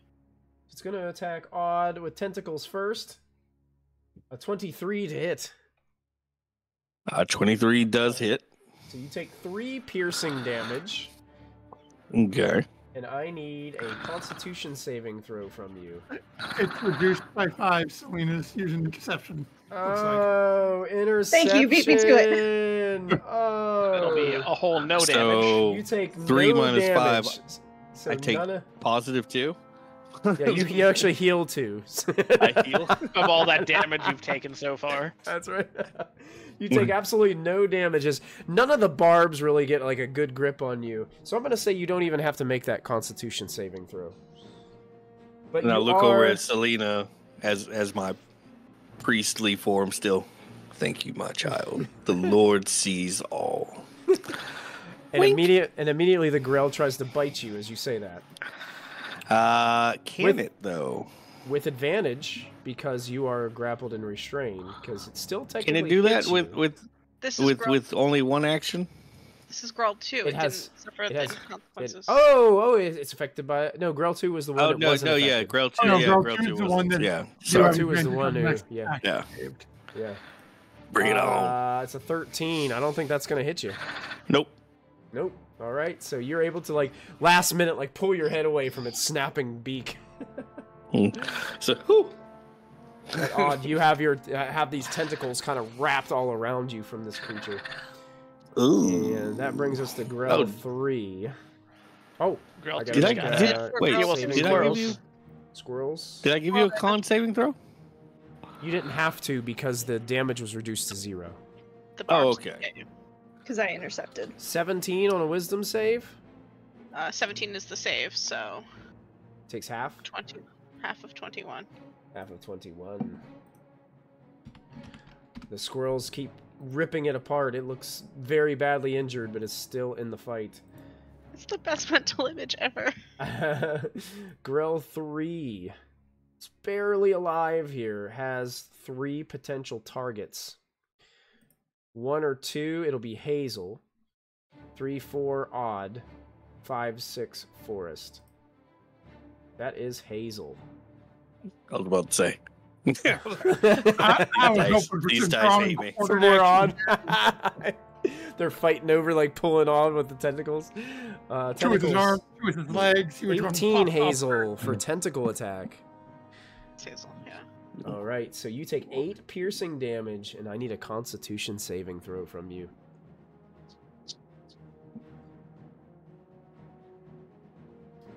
You succeed and fight away from the poison effects. But What you was were the all piercing damage? Sorry. 8 points. And you are now grappled and restrained from the tentacles as they wrap all around you. And pulls you in close enough to try to bite you with a beak attack. With advantage because you're grappled by it. But that's only an 8. Yeah. You kind of push it away as it's trying to snap its massive beak into your face. And that ends its turn. Squirrels. Squirrels will make a wisdom saving It's only got throw. like 2 It's hit holding points. me. It's gonna die. It's either like way. it's pulling you closer, trying to bite you, and all these squirrels are just tearing at it as it's in the process. An avalanche of squirrels. It sounds so ADD. Squirrels. That's a failure. You can roll your damage, but I don't think it's really gonna matter. I just want to see how much they attack it. 20. They just tear it in pieces, or just chunks of brain or just gray matter, or just flying around the room. As finally the tentacles go limp around you, Hazel, as the massive floating, bobbing creature just slams onto the ground in front of you, and it is Hazel just destroyed. goes, "Whoa, that was gross." So you are no longer grappled and restrained. Orcon, top of the order.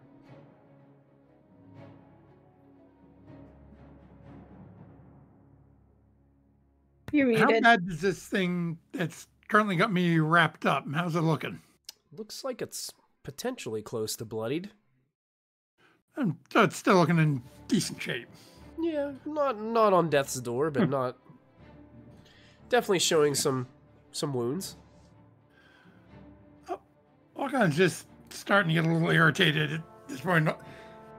All of you see is it's just sort of trying to pull, just looks out, it's doing, "Will you get off me?" And I'm going to cast Thunder Wave right down at these ones.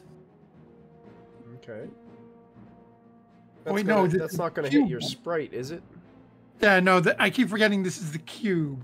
That's the cube. Wait, but no. I don't know. I think you can make it resonate from you and hit those two. Yeah, so I'm just going to aim it down this way so I don't hit the sprite. Sure. What save is that? So that is a con save. Let's see if it'll allow me to make a con save this way. Yes, con save. What's the DC? 18? Oh, wow. Look at that. And the damage is 31? 31, yep. Good Lord.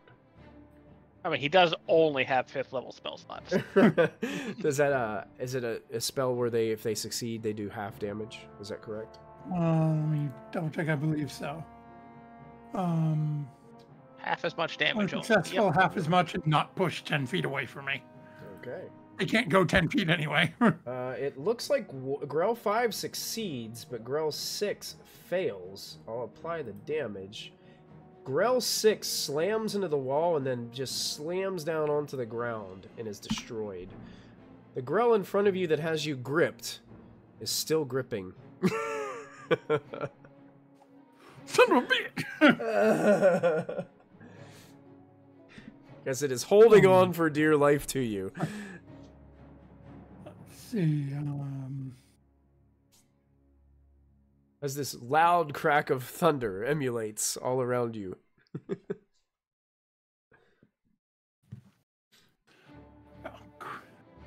And I cannot remember if they changed this in 2024.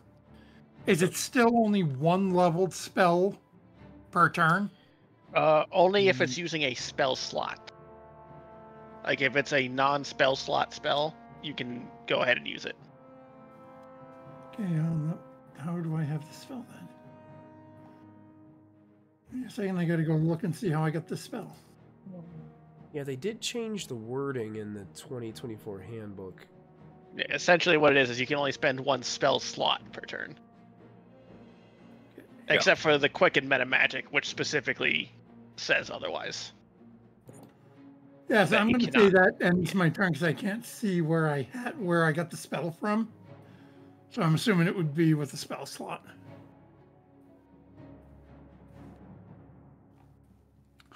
Yeah, that'll end my turn. Okay, you got it. That brings us to your sprite friend. Okay. Oh, well, he is just going to take an attack at the thing that's got me. Okay. And miss horribly. Still misses. Yep. Yep. Just a bit. Just trying not to get tangled. Sprite needs to level up. Yeah. All right. Does that pass your turn to Selena? Yep. All right, Selena, you're up. Selena is gonna go after Girl 2 with her flame sword. Okay. That's Will Strike. I think that you would 18? have... Do you have advantage on this attack because of odds? Mr. Tactician. I think it's still... Yeah, I think the Tactician is still in effect here. So you would have advantage on this. If you want to roll to see if you get a critical, you can.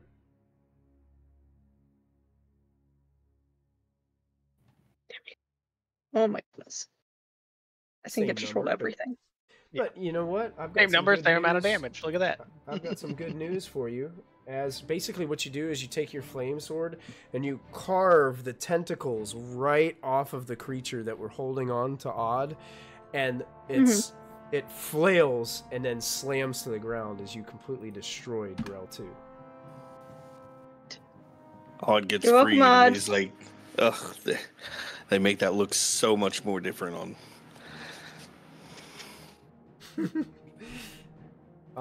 Selena, you're still technically up.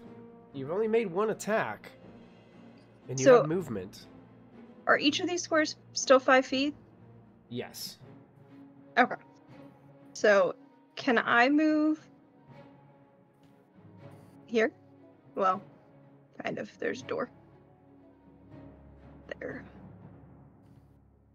Yeah. That you takes can, me yeah, 25. that takes all your movement, yeah. So you rush, I'm kind of gonna- squeeze by a forest and nudge the sprite out of the way a little bit as you move into position. Shove. Just gonna dodge underneath of it. Just like ducking. Yeah. Be like, this one's been going after you too long, Morgan. 24 to hit. That hits. 15 damage. And the same thing happens. With one side swipe of your blade, you carve the tentacles away.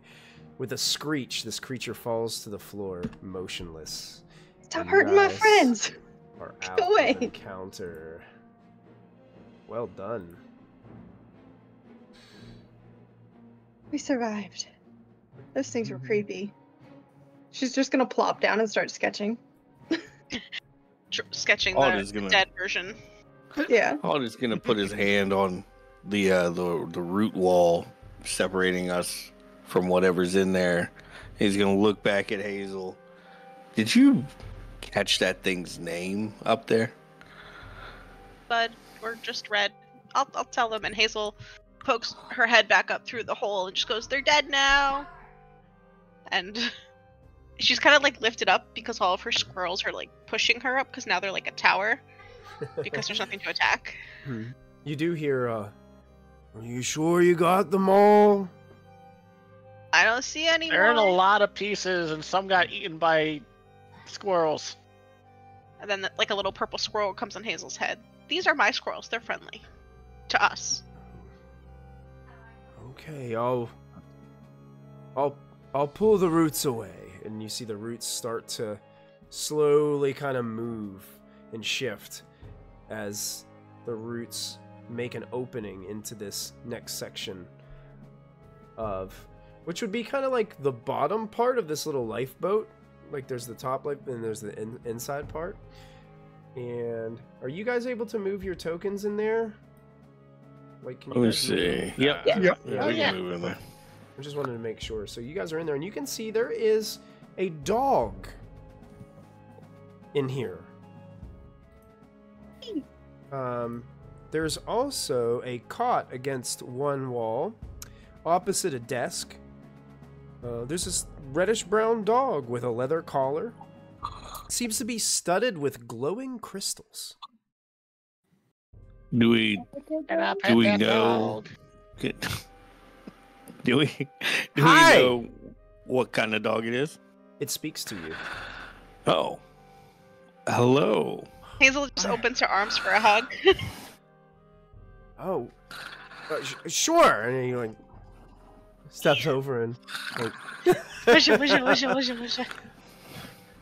oh, I thought I was I'm going just to be gonna stuck join here in. forever. Your friend asked us to help. We got rid of the gross things with tentacles. I'm so thankful for Redbud. Those things almost got me. You must be Ikasa. Ah, that's right. That's my name. What's yours? Odd. Oh. That's a nice name. We met your friend. My friend? My friend Redbud? Yeah. No, Red the, mentioned. Both. Deveros? Deverus? He's alive? Deveros. Yes. Oh, please take me to him. We can certainly do our best. It might be treacherous, but we can guide you there. Yeah. You can see he's kind of like, Is he hurt? Like, what's... you can see he doesn't look like physically hurt.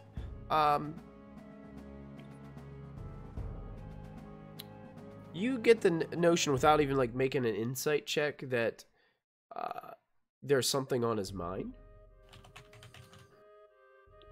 Does doggy want a treat? Of course. Is that it? Is that it? Who's a good boy? How about a... Or girl? What's your pronouns here? I had a Good really puppy. I had a really bad experience. See, I've got some special abilities that let me kind of well, I can usually teleport. Ooh. But I tried to do it a couple of times when I wrecked here, and it just made this strange portal beside me, and I Yeah. was really kind of afraid to go through it because I didn't Yeah, know don't- where I'd end up. Oh yes, we've heard of the magical disturbances here.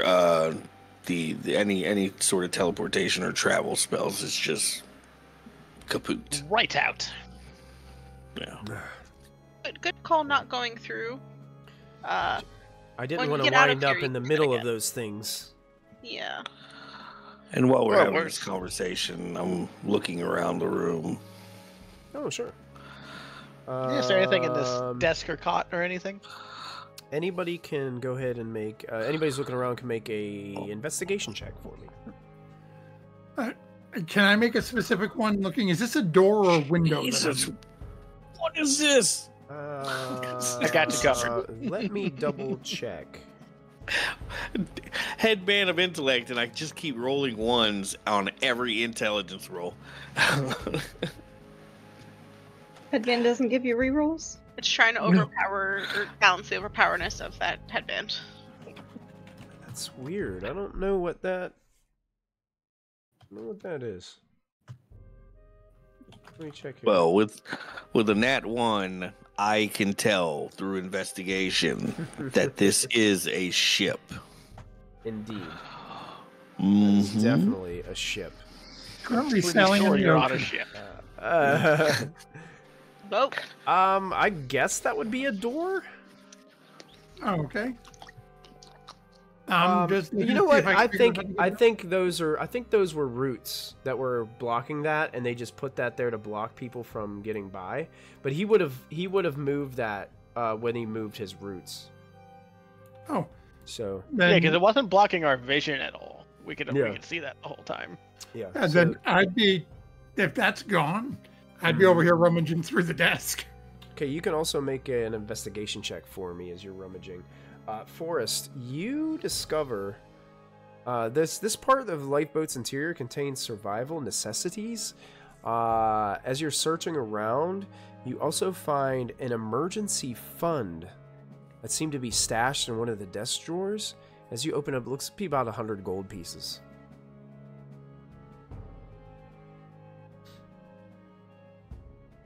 A little bit of gold, not too much else. Chat had a joke. We Oh, got to chat the had- I root see of it. the problem. There's the root of the problem. Oh no. It continues. Yeah, looking at the desk.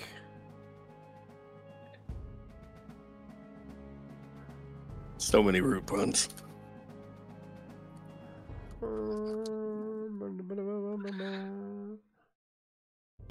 Don't mind me, guys. I'm just rooting around in this desk. Oh Jesus. You don't.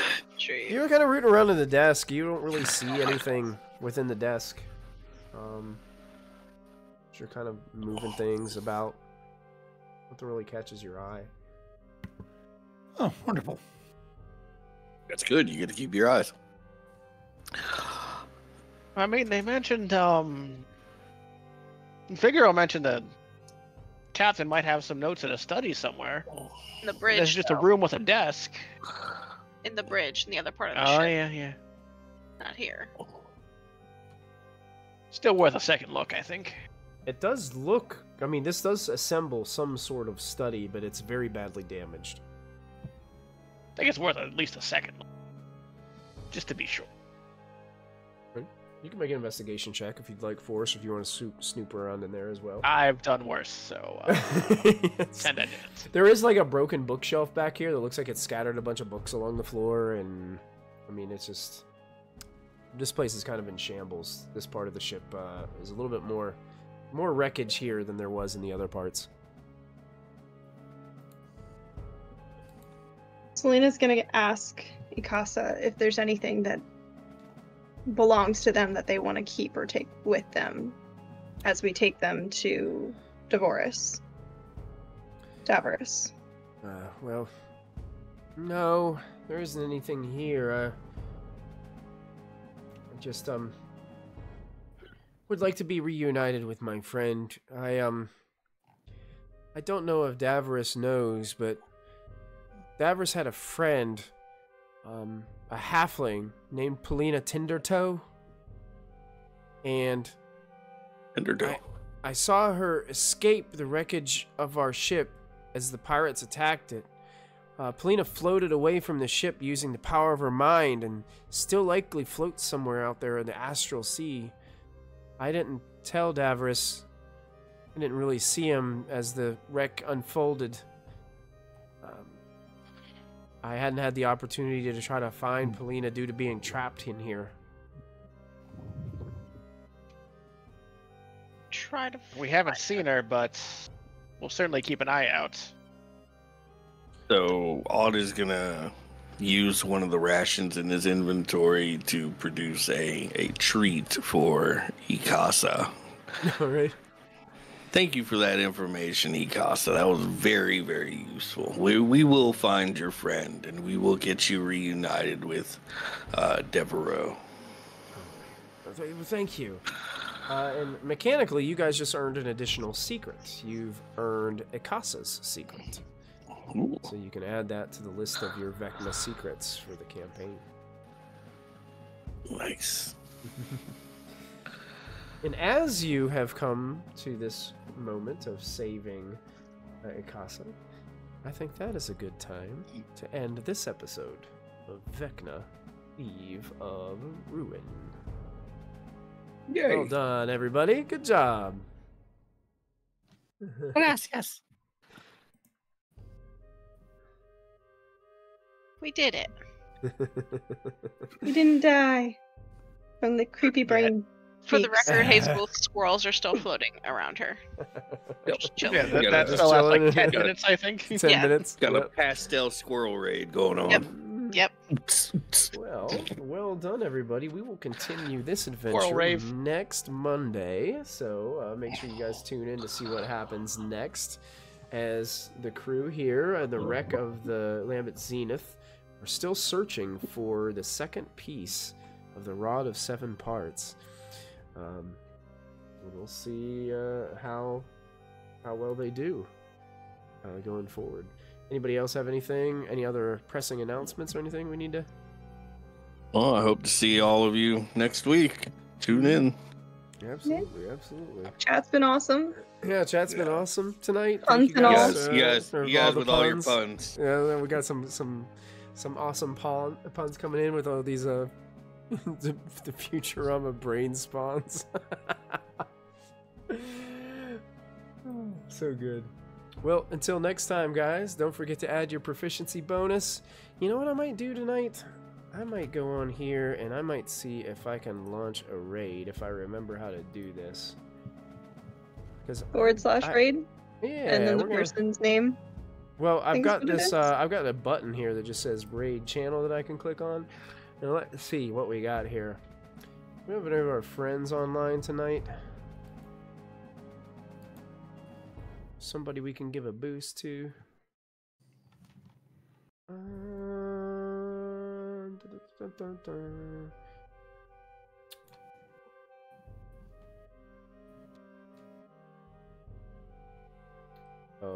Well, you guys were in the Astral Sea. There is a game right now called the Astral Avenue. Magdalena Blues. Maladuke Blues. Chat has a suggestion. Chat said there's one called Beanie Gabs. Beanie Gabs. Yeah, it came a suggestion from Robert. Since he was so generous with his donations. Search. I'll try to look up Beanie Gabs. Yeah, let's go to Beanie Gabs. We're gonna launch a raid here. Yep. Make sure you guys. Thank you again for your donations, Robert. Get ready for your chat. We're gonna start our raid here, so make sure you guys jump in the raid and give them a quick shout. And we'll see you guys next time. Don't forget to add that proficiency bonus, everybody. Bye. Bye, guys. We'll see you all soon. It'll take a minute.